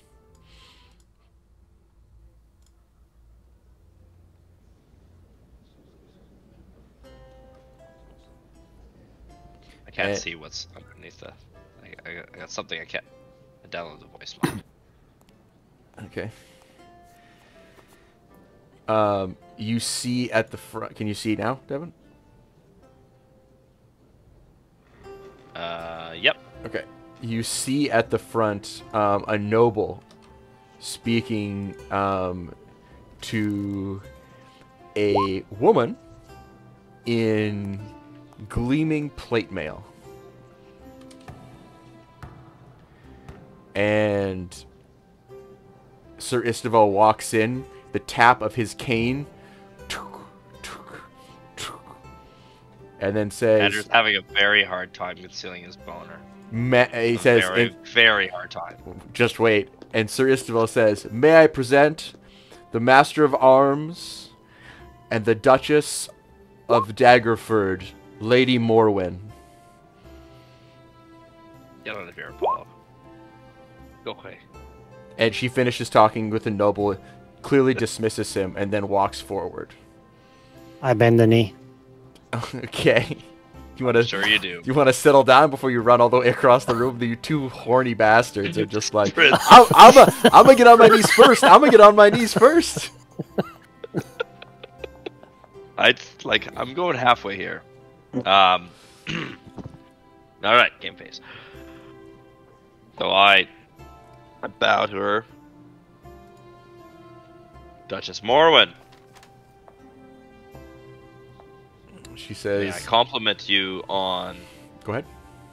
"May I compliment you, first and foremost, may I compliment you on your guard. They show a skill and professionalism of that of an army 2 or 3 times their size. Well, I commend you." You certainly know how to compliment a lady, don't you? I hear you are the adventurers that took care of the little issue that was making its way to our doorstep. I tend to like adventurers. They're always so interesting and willing to fight. And I appreciate that. For this is a land that needs fighters, needs warriors.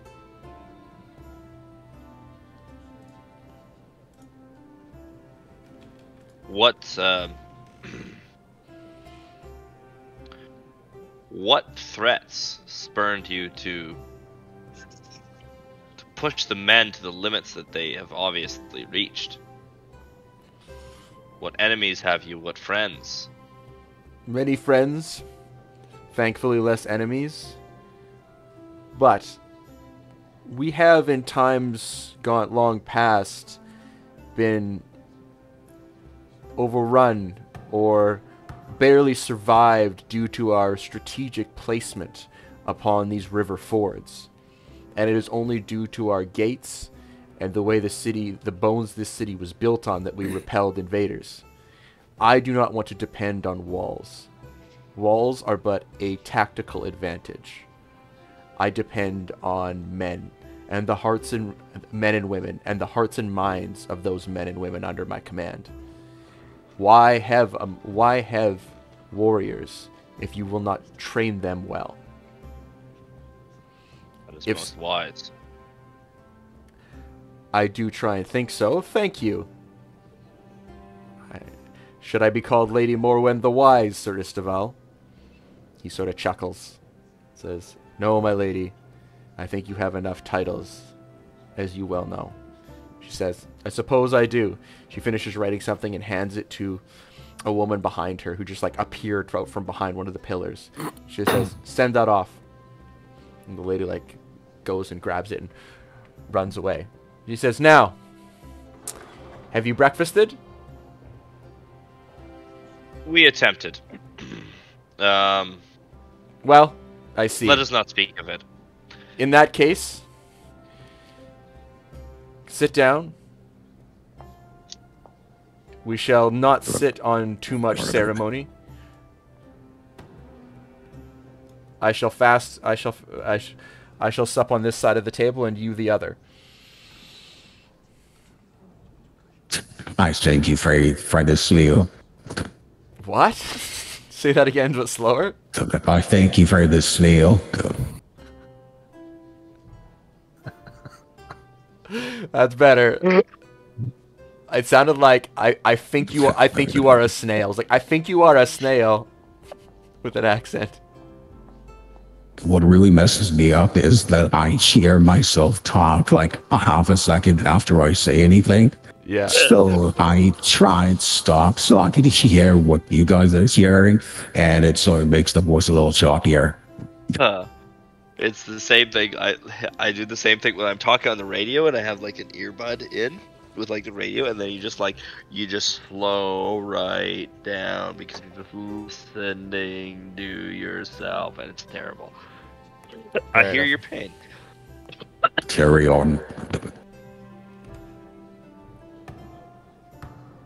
As you get on that, as you like walk around to her side, Apollo, Sir Istaval kind of like buddies up beside you and kind of like nudges you as if to say, "Nah, other side." I sat down anyways.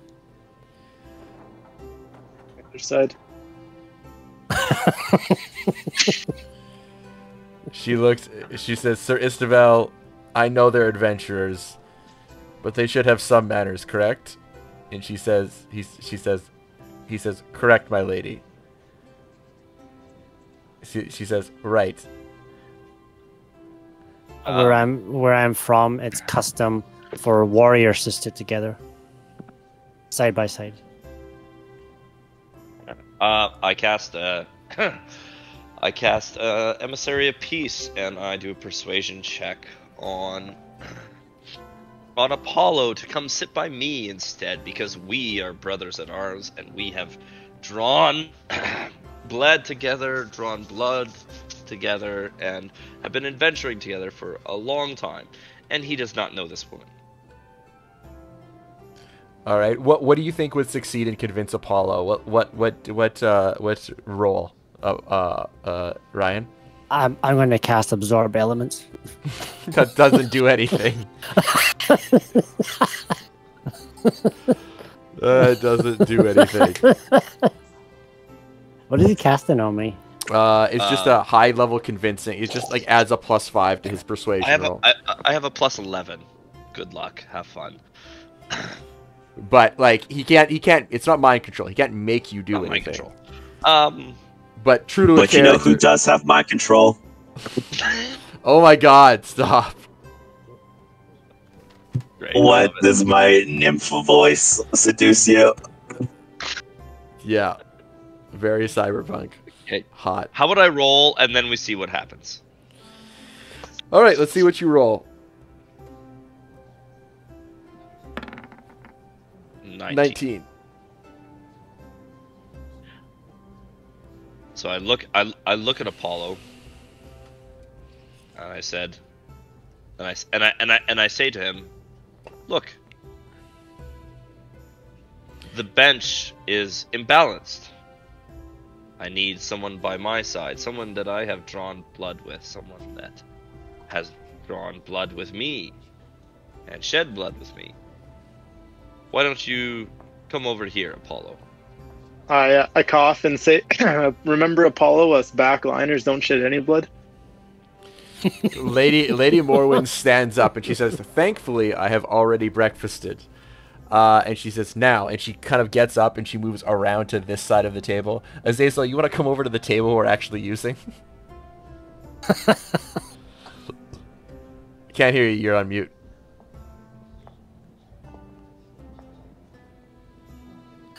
You muted yourself on Discord. On Discord, yeah. There you go. Nah, he knows. It's nice that I was being mad respectful. Lady Morwen gets up and stands in front of the table, and Istavel stands and sits down in between you two, and looking at either of you and says, "I am still hungry." No, Lady. Come, sit, eat. Lady Morwen says. Please let us eat. While you're eating, Lady Morwen says, "Now, tell me what you know of this dragon cult, and what they seek to accomplish."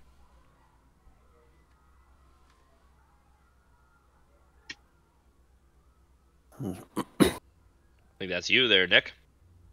They're heading north. Tell you that. Their end game is to bring their god back into this world. Their god. Their god, who they worship. Have you heard of Tiamat? Tiamat. Yes. Tiamat. Yeah. I see. She looks at you and says, "Do you have any knowledge? They're going north, and you said previously that they were raping and pillaging cities, small towns and villages to the south, correct?" Yes. That's how We've we been We've been after them for a while. That's how we came across them. And City of Green Nest. And you gained a sizable fortune for Daggerford. I will do what I can to send aid southward, but as it stands, we have very little chance of returning any of these items to their needed townsfolk. I will send word to El Terrell and see if they require funds to help shelter those escaping these attacks. What was the name of the Castellan? That would be... He had a red beard. Hang on. Escobar. Escobar. Escobar the... So Escobar the Red was the quartermaster and Castellan of the fortress at Green Nest. He would probably be the best one to talk to. I take this out and put it on the table. It better not be a giant dildo. Yeah, I was just gonna say. She looks down at it. She goes, "Castellan at Green Nest, eh? Well, fair enough." And she picks up the amulet. She says, "This is their sigil? Interesting. Now, tell me, you say they head north. You say their plan is to summon their god. That seems lofty ambitions for a few cultists." Their numbers are unknown. Apparently, there's groups of them everywhere. We're not sure what the total number is. Happy birthday, Devin. I just remembered it was your birthday 2 days ago. Thanks, Terry. Wasn't it yours like 3 days ago? Well, last Friday. Almost. Last Friday? Yeah. Last Friday? What was that? Oh, happy belated. The 23rd? Oh my god. 24th. 24th. Mm-hmm. Close. Thanks, Terry. It's all downhill from here, so I'm told. Wait, what a blessed day. What? What did you say? Slava found a voice changer, Terry. I said, what a blessed day. What a blessed day. What a blessed day. Wait, how old are you, Devin? I'm 30. You're not like 30. You are 30? Oh shit, I didn't realize that. I guess that makes sense. He's an old fucker? Yeah. Yeah. Hey, guess what? It's your turn, motherfucker. I know. Next. I know. You're next. Yeah, I turned 35, so that'll be easy to remember then. You're 5 years younger. Okay. I was gonna be like, we can skip my birthday this year, and then Jay was like, it's your 30th. We're doing something huge, and I was like, okay. I was under threat. I was like 8. I was 8 months pregnant for my 30th. So oh, fair enough. it wasn't that fun. Yeah. Is Stella 5? 7. Stella's... It was Felix. Felix will be 5. Yeah. Stella's 7. Yeah, Stella's 7. Jesus. Yeah. I fucking guess it. I guess so. Jesus. You've been gone for a minute there, Devin. A couple minutes. Yeah. Couple minutes, but all right, you guys have fun. I'll leave. Thanks, Terry. Thanks, Terry. Bye, Terry. Bye, Terry. Miss you. So, Duchess Morwen turns to you and she says, she looks at Istaval and she says, "So, we'll double their training then, and start pulling in more recruiting for the start, and then if we get enough recruits, we'll just continue in that vein. But if we have to, we'll start the call-outs." And he goes, "Yes, my lady. Understood." He says, "Well, we'll get those who want to join up first, train them up, and they can lead the ones who are less enthusiastic. But if war is coming, as it truly seems to you, do you have something that would give me political leverage in order to convince those among the nobility that this is an imminent threat?" And Sir Istaval coughs and says, "My lady, one among them gave me such information. Nick, I'm gonna Alright. call you up for a second. Do you remember exactly what some of those letters said? I could probably find it. Nah, I don't remember off the top of my head. You don't either, then? Don't either, unfortunately. But Oh, you don't. Oh, you didn't. I have them somewhere. But I don't. I do have them somewhere. I just I'll don't check my. I'll see where you sent them to me. remember. I remember we all read them, so they must be in the chat somewhere. Yeah. Resources. Definitely something along the lines of destroying the world. I believe that was mentioned. If we need to, I can share my letters as well. I think it might help us plan ahead. Okay. Sure. God damn it, where did I keep those? I can even read out the letters. Sure. Why don't you do that, Slava? Read out your 2 letters that you received while I look for this. The first letter is from Silabon's sister. To whom it may concern, this is Ackland Silabon's sister. I'm mailing this posthumously as it was the last day I could find of his that makes any sense at all. He had it hidden where he keeps few precious gems and things, a hidden compartment in his desk. This was clearly shoved there just before. The official report of the guard is self-slaying. There was a letter mentioning gambling debts, and his safe was empty besides a few coins. But I knew my brother. He was a sensible man, a good man, not a gambling man. I read the letter. I hope this helps with the greater good he mentions. I shall never forget the sight of him hanging in front of his old shop. It's the last thing he did, never contact my family again. Attached to that is another letter. Dear Azazel, I hope this letter reaches you with Dragon Spear. I would start off by saying, this is out of the ordinary for me. I'm a relatively simple man. I don't stick my neck out for any further than it will reach. Yes, I'm a contact, but that's just due to my disposition. I see that there's good out there. I want to give it a healthy nudge when I can. That, and I know how to keep my mouth shut. Discretion is a skill as much as a trait. But something about you, and something about them, well, it inspired me. You took them down a peg. I know you're of higher birth, and you did that, so what you did it just for me. And it got me thinking. I'm old, but I'm not that old. And something about them, well, it raised the hairs on my neck, and I usually listen to those. Though usually it's to go in the opposite direction. So I took a risk. I took what I knew of all outfitters in the area and tracked out their warehouse. Knew was them, close and all. They might think they're subtle. But I know this place is how it moves like a river and has its guns, but these folks, they stink like a rot of water, changing the flow.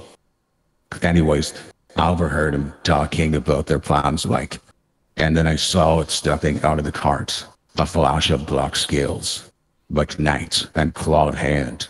That means like no dragon void I've ever seen. I had myself good, and when the guards came, I made it like I was inspecting my own warehouse. Don't worry, one of those... One second. One of those is something that I've thrown a coin to now and then backed up my story. They don't suspect a thing. Anyways, I run a respectable business. Someone would know if something fishy ever happened to me. Anyways, listen, the plan is to stay in Waterdeep for 2 nights, with the Black Guard, as it's called, riding out ahead between a week and the 10-day. Then they will hide with the High Road Charter Company. This company is working with Lord Never member or some such to build up the roads. But here's the real dirt. There's something beneath the Carnus Roadhouse. Now, if I was a betting man, I would... And the letter stops there.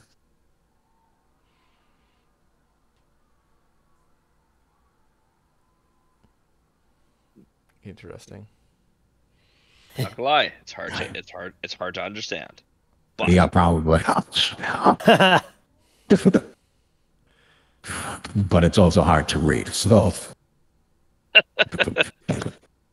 All fair then. I put it in our resources chat, I believe. Resources? Yeah, I put I found them again. They were just saved in a different place.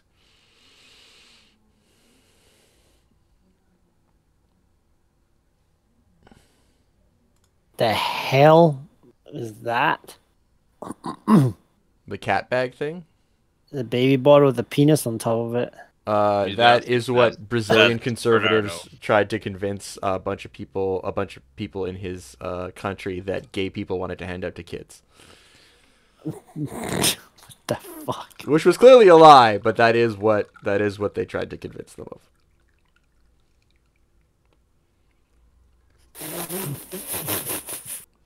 Ridiculous, right? It's ridiculous.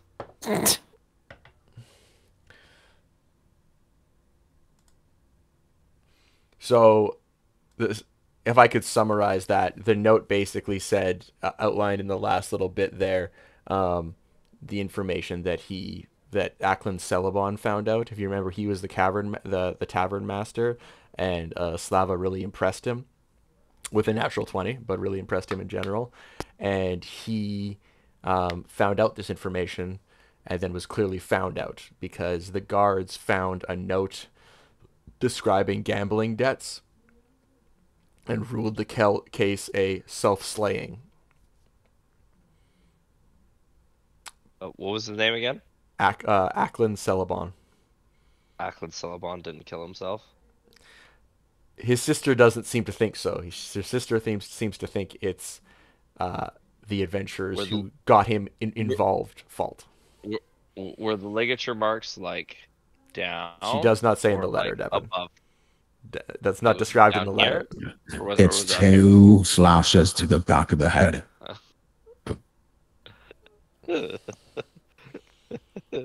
He hit himself with a warhammer in the back of the head twice. Yeah. Anyway, so the 3 things of note there, right, Slava, if I'm correct. Do you want to read out again the 3 things of note in like a normal voice? Oh, but normal voice is so boring. Okay. My wife likes your accent very much. So. So it's pretty much the 3 things of note. There's this black dragonborn that's sort of popped in. He's now a main background villain. And then he's going to be in Waterdeep. And that's where it seems like the cult's going to be going to. And then this, they're going to be working with Lord Nevermember or something. And they're going to be disguised as a road building company. And there's something sinister or something beneath Carneth Roadhouse. Carneth Roadhouse. Okay. What's this white dwarf? What white dwarf? Know that she is jealous of the white dwarf and his mask. We use his fractor. Oh. Void. Yes. Well. Void her for information. Tell her one of our minor secrets to impress her. This is the permission I give.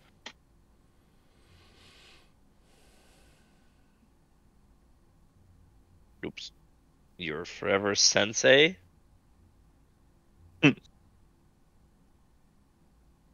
Sometimes I don't want to. I don't want to be on your hentai jokes. It's not a hentai joke. It's just anime joke. I jumped to a different culture to describe how other people in a different country might talk to each other. I picked up on a country trope for that. It's fair. Red waists. Why not Japanese? Sure. Okay. So you guys have some information. Okay. So what do we know exactly? You've 3 letters to go from. 3 letters, okay. Ask her if she's ever heard of the Winter Swamp. Okay. You ask her that? Yeah. She goes, the winter swamp. The winter swamp. Oh. You could... These could refer to a place that no one really goes anymore, but that might be just the place to hide out. It's called the Mere of Dead Men. Mirror of Dead Men. Sounds like an appropriate location for a doomsday cult. She's like, it is a half-frozen swamp to the north of Waterdeep.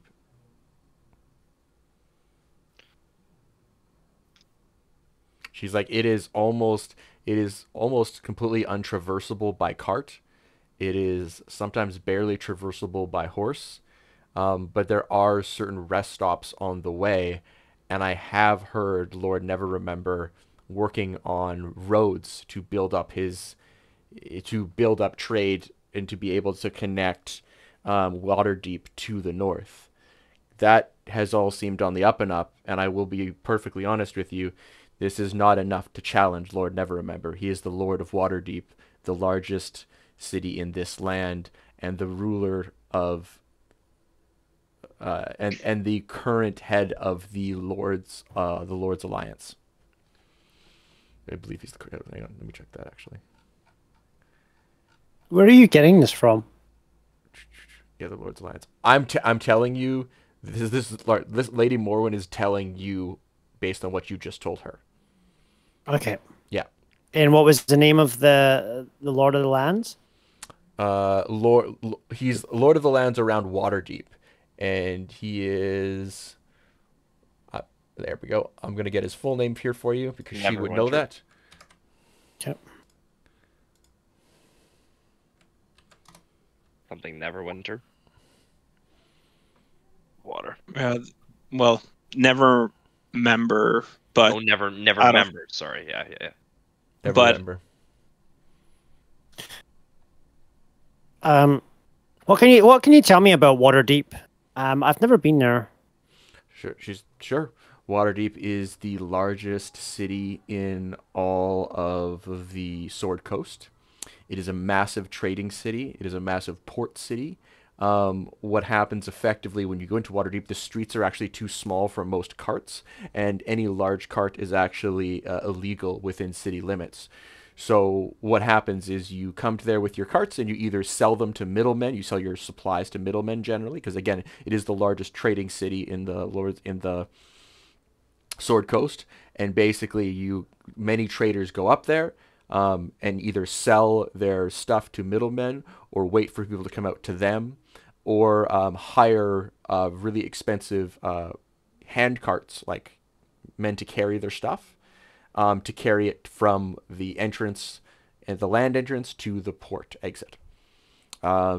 It has a very storied history. It has one of the most famous inns in the entire world here, called the Inn of the Yawning Portal, where there is a portal to different realms in the middle of the inn. It is a meeting place of adventurers, great and small, though mostly great, and arguably the most famous inn in all of the Sword Coast. What can you tell me about the temples there? Waterdeep has a temple to pretty much every god you could imagine.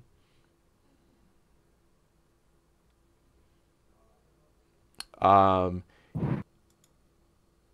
would suggest, if you were looking for a temple that is even more occult or hard to find, they would have that, though they are better hidden in Waterdeep, as there is a thriving thieves guild and many other sort of hidden temples within the city limits. It is, after all, the largest city. Thank you. What kind of forces can they muster? What kind of heroes? I don't know if regular soldiers will be enough. The question if is not. This cult The question is not. achieves their aims. The question may not be if they can, more to the effect of will they. Waterdeep is notoriously safe within its borders. It is incredibly difficult to overcome. It is incredibly profitable and incredibly difficult to siege because of the style of its port. One would have to take it from land and from sea at the same time with fairly large armies. They do not rise. Or from the air. From the air? This is the dragon cult we're talking about.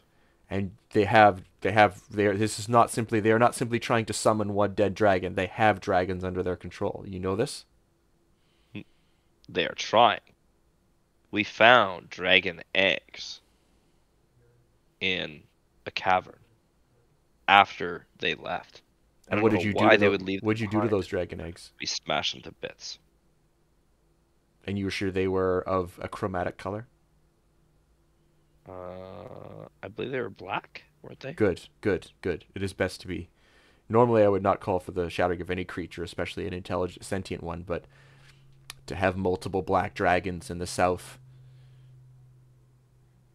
I cannot imagine. But that speaks of an adult. We encountered an adult dragon. You did. It hit us with lightning, and my silent but oh so deadly friend over there, the tall one, was hit for most of his was hit for all of his worth. But then our friend skilled with a bow was able to hit it hard enough that it decided we were not an easy meal, and it left us alone. But they have at least one full-grown dragon.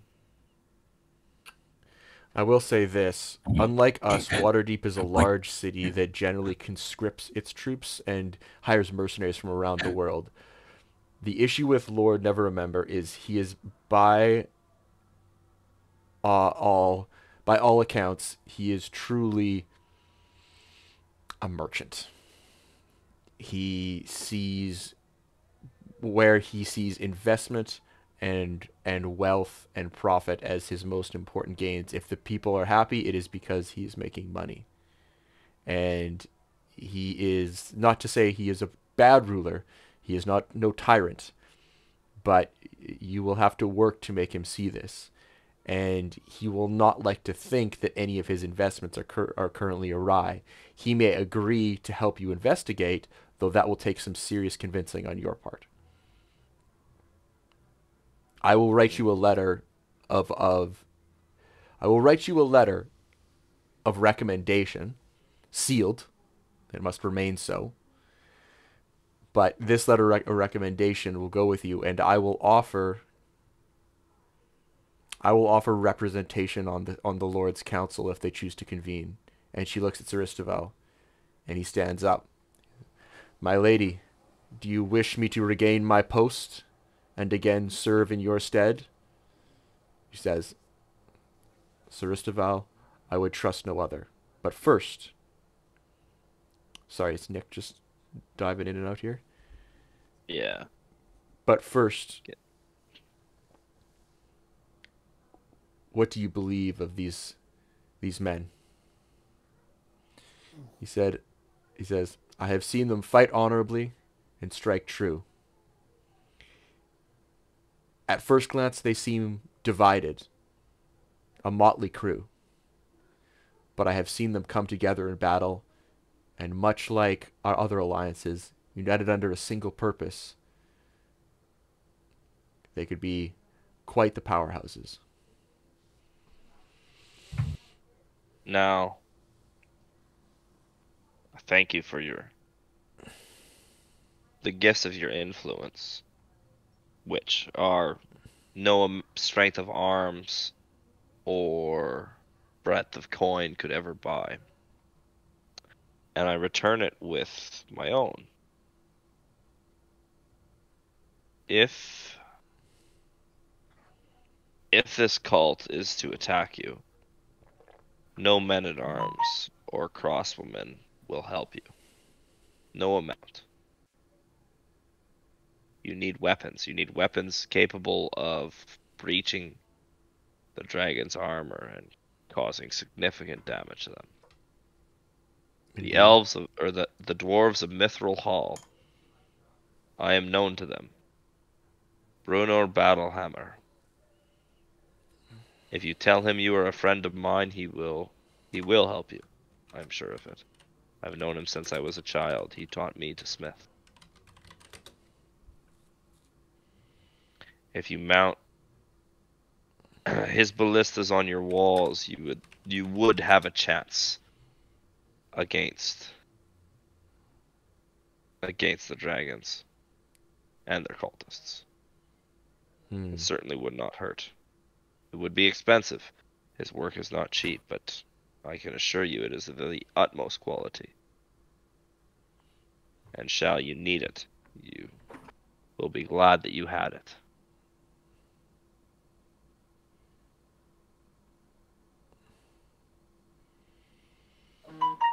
That is something truly of value.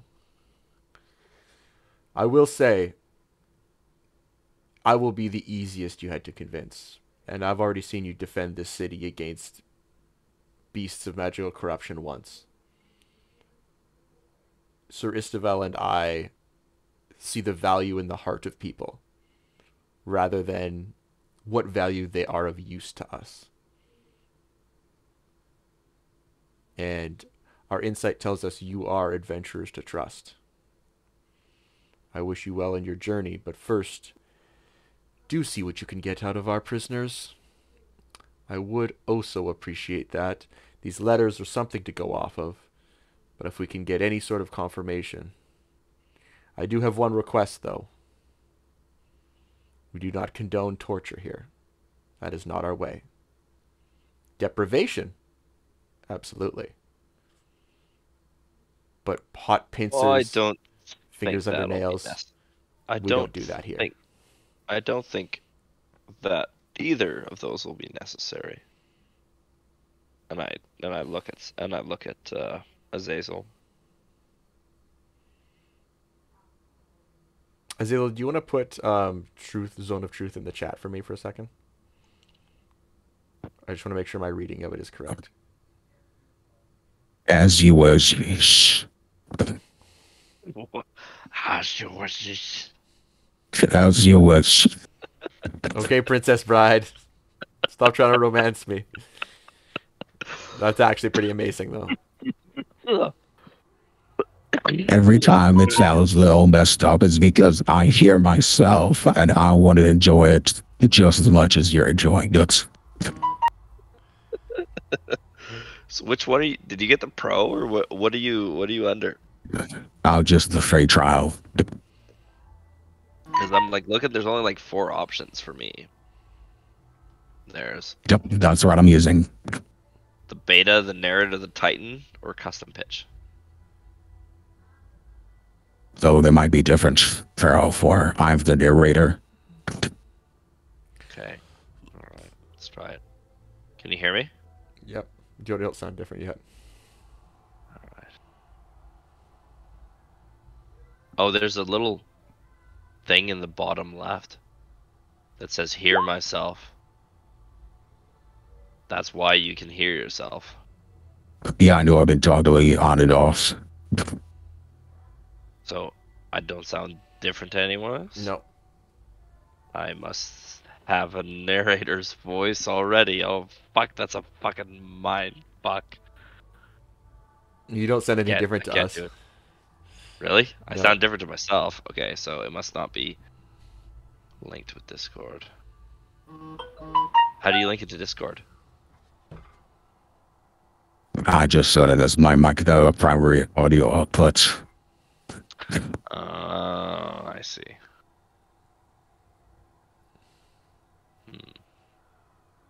Okay. Do you guys want to call it now, or do you want to do the interview scene? I want to call it now. I'm pretty tired, man. Okay. Yeah, that's fair. it's late for me. It's late for me, yeah. I'm really tired. Yeah, that's fair. I already went way later than I meant to. Yeah. Okay. 10 night. Oh my god. Oh, hate you all. That was a lot of fun role playing. Yeah. Yeah. Yes, it's good to see Nick come out of his shell like a, Butterfly. He was a succulent slug, and now he's sprouting like a butterfly. Yeah. Wherever he is. Devin, you want to make those 2 rolls for me really quick? What rolls? For smithing. Sure. Jesus, you got a better memory than me. I try to remember these things. Try to. Yep. Advantage, you said? I forgot that I wrote. Did you see what I wrote in your bio, or is it only visible to me? It's only visible to you. Oh, it makes me laugh every time I read it. What did you write? When you go to your don't go into your character sheet, but instead of where it says character sheet, bio info, attributes and abilities, macro generator. I don't have that. I just have bio. Okay, click bio, but not in the character sheet, like at the top tab, and then it should show your picture of your guy, right? Yeah. And then beside that, does it say anything?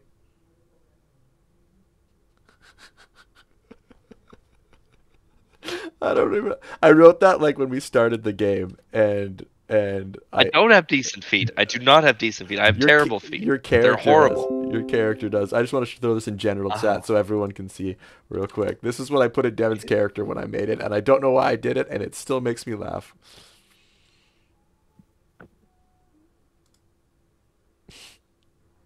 Why? Why, Liam? I don't know. Every time I see it, though, kills me. For those too lazy to click the link, it says he's got a nice face and some decent feet.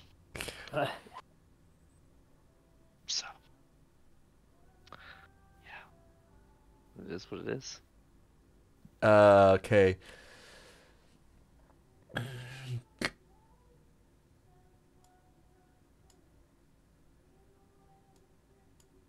Good call pulling Brunar out of your ass. That really helped a lot, actually. And as the dust settles and the snow burn flash begins to dissipate, the group of heroes stand victorious. Jesus. For they knew their journey is far from over, but for now, they can rest easy, knowing they have made the world a safer place. Jesus. That's awesome. So, this journey ends where it begins, with a zone of truth. Yep. Where the fuck did we write? Oh, I wrote The real charity is that we never left the zone of truth, ever. The real treasure is the One Piece. So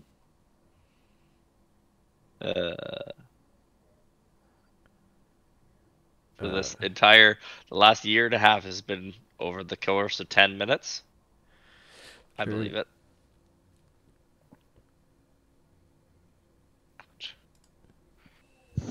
Man, I also just had ChatGPT write me a interrogation narration. Oh my god. Yeah, so it would have been a hella thematic. Hella fresh. Cheating. You're cheating. Why? I'm just using the tools available to us all. I suppose. What's the formula? I don't understand how this company's planning on making money, but that's fine. It's all good.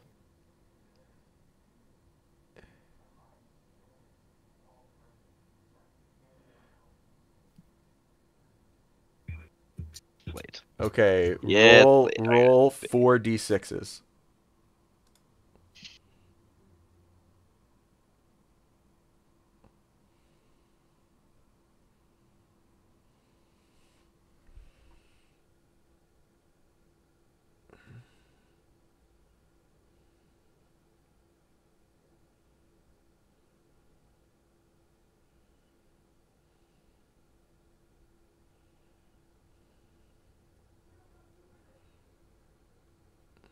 Are you rolling down? Oh, it's me? Yeah, you. Yeah, you. Not sorry. Sama. You're smithing. Okay. That's an attack roll. I see that. Oh my god. That's a really good attack roll. That one? Can I save that one for later? 7. You rolled maximum on almost everything you could have rolled. Fuck me. 4 out of 6 things you rolled max die on. I see that. It's like that's how much damage I can do in one turn. Expending 2 spell slots. Yeah. Burst damage. Burst damage. Burst damage. I'll give you guys a good fight soon. Was it 4d6? 46. Particularly that equation, it's just like it has to think like 10 seconds. Yeah.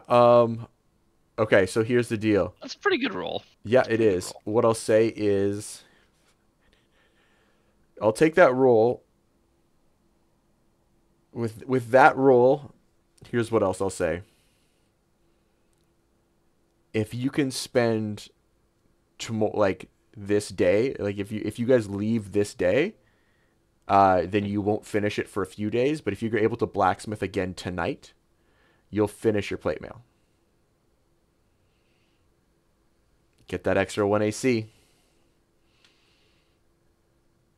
Okay, 2 AC. I'm gonna dip out. Yep, sounds good. See you later. I gotta See go you right guys. away. Hey, buddy. Yeah, extra 2. It's 18. Plate mail is 18. There you go. So are you a total 20 now? I would be. I would be at 20, yes. Jesus. As a shield. And then I can make a 22 with my shield of faith. Jesus Christ. I'm gonna have to throw some more serious stuff at you guys.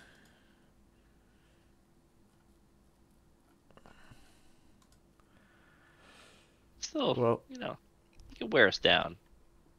Yep, that's true too. It's just I've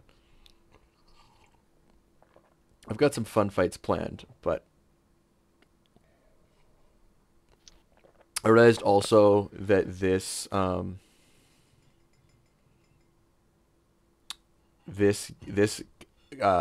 campaign is more espionage based than I ever thought. So, oh really? What I'm gonna change one thing about it, and I think I'm going to, at some point, like even if I have to work with you guys just in pairs, because I know getting you all together in one space is really difficult. I want to, in the summer when I have more time, because I'll have time then. I want and all to. Of us and all of us with families will have less. Yeah. Excellent. Well, I'll also have less time on the weekends, but like what I mean is I'll have more time to read and plan things in advance. Yeah. So I can write more. And so what I hope to do is to get not only receive Flea Mortals, but get whatchamacallit, what's it called? Kingdoms in Warfare down. So Ryan, I don't know if you're aware of this, but Devin got me a book for Christmas called Kingdoms in Warfare, and basically it creates a whole new system that sits very nicely, integrates really nicely with D&D, but it is a mass battle system where each of you have units, and you control those units as well as controlling your characters. So instead of going full espionage and skipping the entire battle, which is what the text basically says, like, fuck any large scale battle, don't do it. Make your players sneak in, which is like fun for dungeon delving, but I think like kind of ruins the effect a little bit.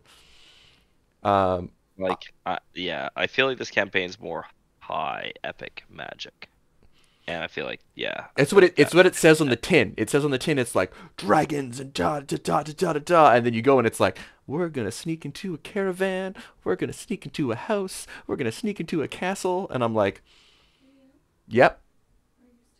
Yes, just done right now. We're just chatting. And I'm like, that's all real cool, but like it plays. We made combat characters. We made characters for combat. And like have a rogue. And like, you know, like sneaking in is all good if you can like fight your way through and stuff like that, but it's also like when you sneak in, your fights always feel timed. Mm-hmm. Which is fun sometimes, but also sometimes you're like, I just want to dungeon delve. And I think I figured out something where there's some certain battles where it's like you guys are going to play an entire session where you just control the battle. That's it. We're not doing anything else. We're just fighting a big ass battle, and then what you do in that battle will reflect in how much time you have to get from place to place and do thing to thing in the actual fight with your characters. Neat. That sounds like fun.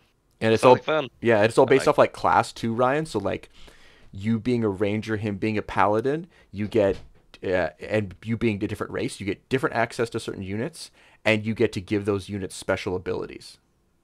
So like you as a ranger, all your units have like I think they can like move an extra space and get it. They get a certain ability if you're like level 5, where you can like all your ranged things get an extra attack, or basic stuff, but stuff that makes it interesting to play.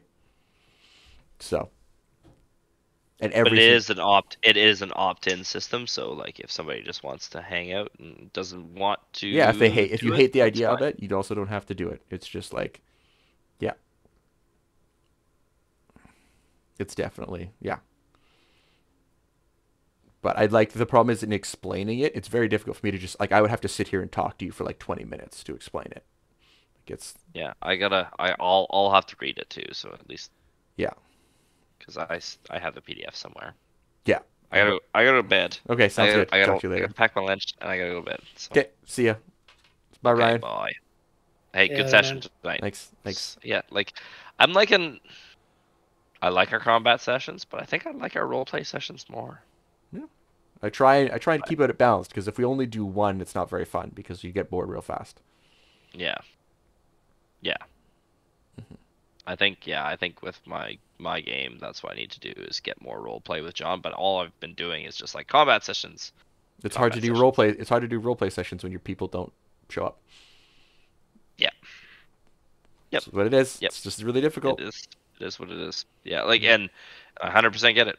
With Yep. Slava, Not blaming anybody. That's 100.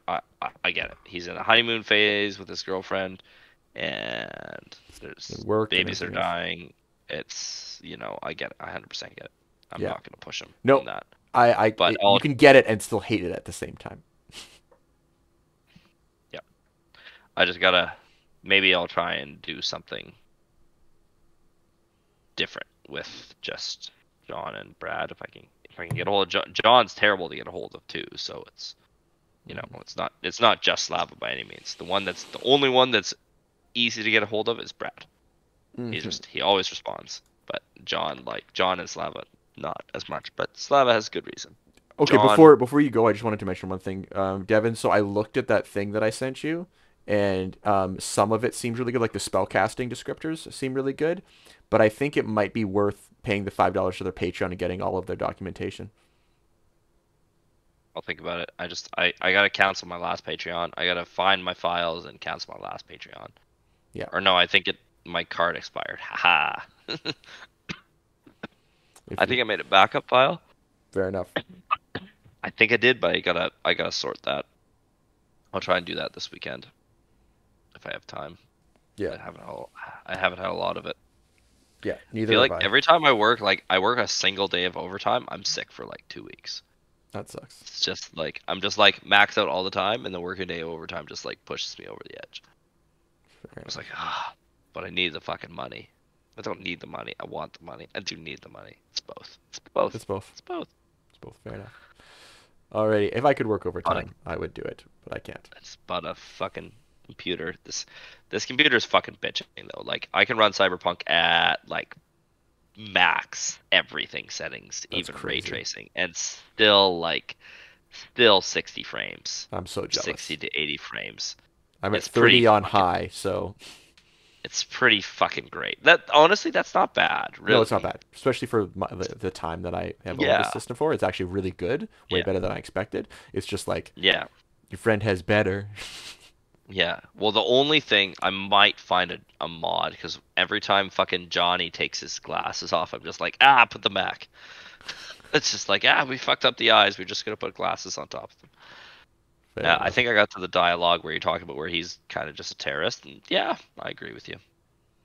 Yeah, the thing I really like about the game is that every time I have a really good conversation with like I pursue the conversation with Johnny to their fullest extent. I don't cut them off really.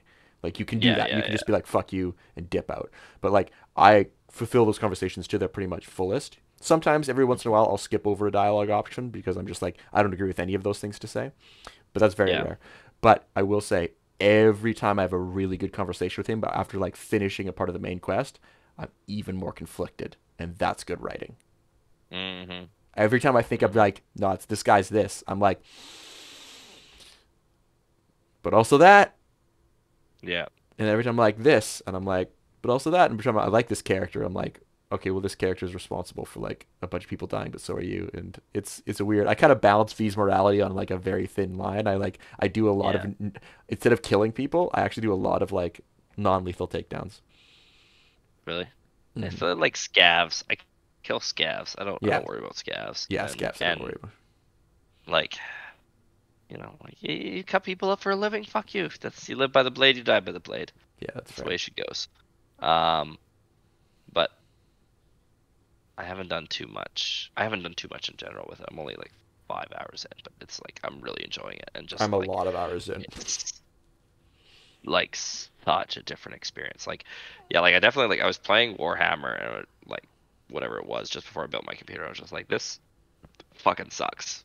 Like this fucking sucks. I'm like 5 minutes between turns, and like just whatever mods I had on was just like killing my graphics card. It was just like just drooling in the fucking corner. And this is just so much better. And even with all those mods, it's still Warhammer still runs like 40 frames on Ultra. So it's like pretty good. I'm thinking about Could getting be a little bit better. I'm thinking about getting a couple mods for Cyberpunk. I've played enough of the game now where I feel like I have a handle on it. And like some of the mods are more just like, oh, the gangs, you have a relationship with gangs now. So if you kill a bunch of one type of gang, it's gonna like you less, and if you help out a different gang, it's gonna like you more. But so far, I think they've done a really good job of like making all the gangs shitty. Like I hate them all. So far that I've met. Cyberpunk. Yeah, even the ones I don't, even the ones that I can kind of understand. All right, I gotta go, guys. All right, Take care. Okay. All right. Yeah. Okay. See you later. We'll talk about this another time. I gotta go. Okay. Bye. Okay.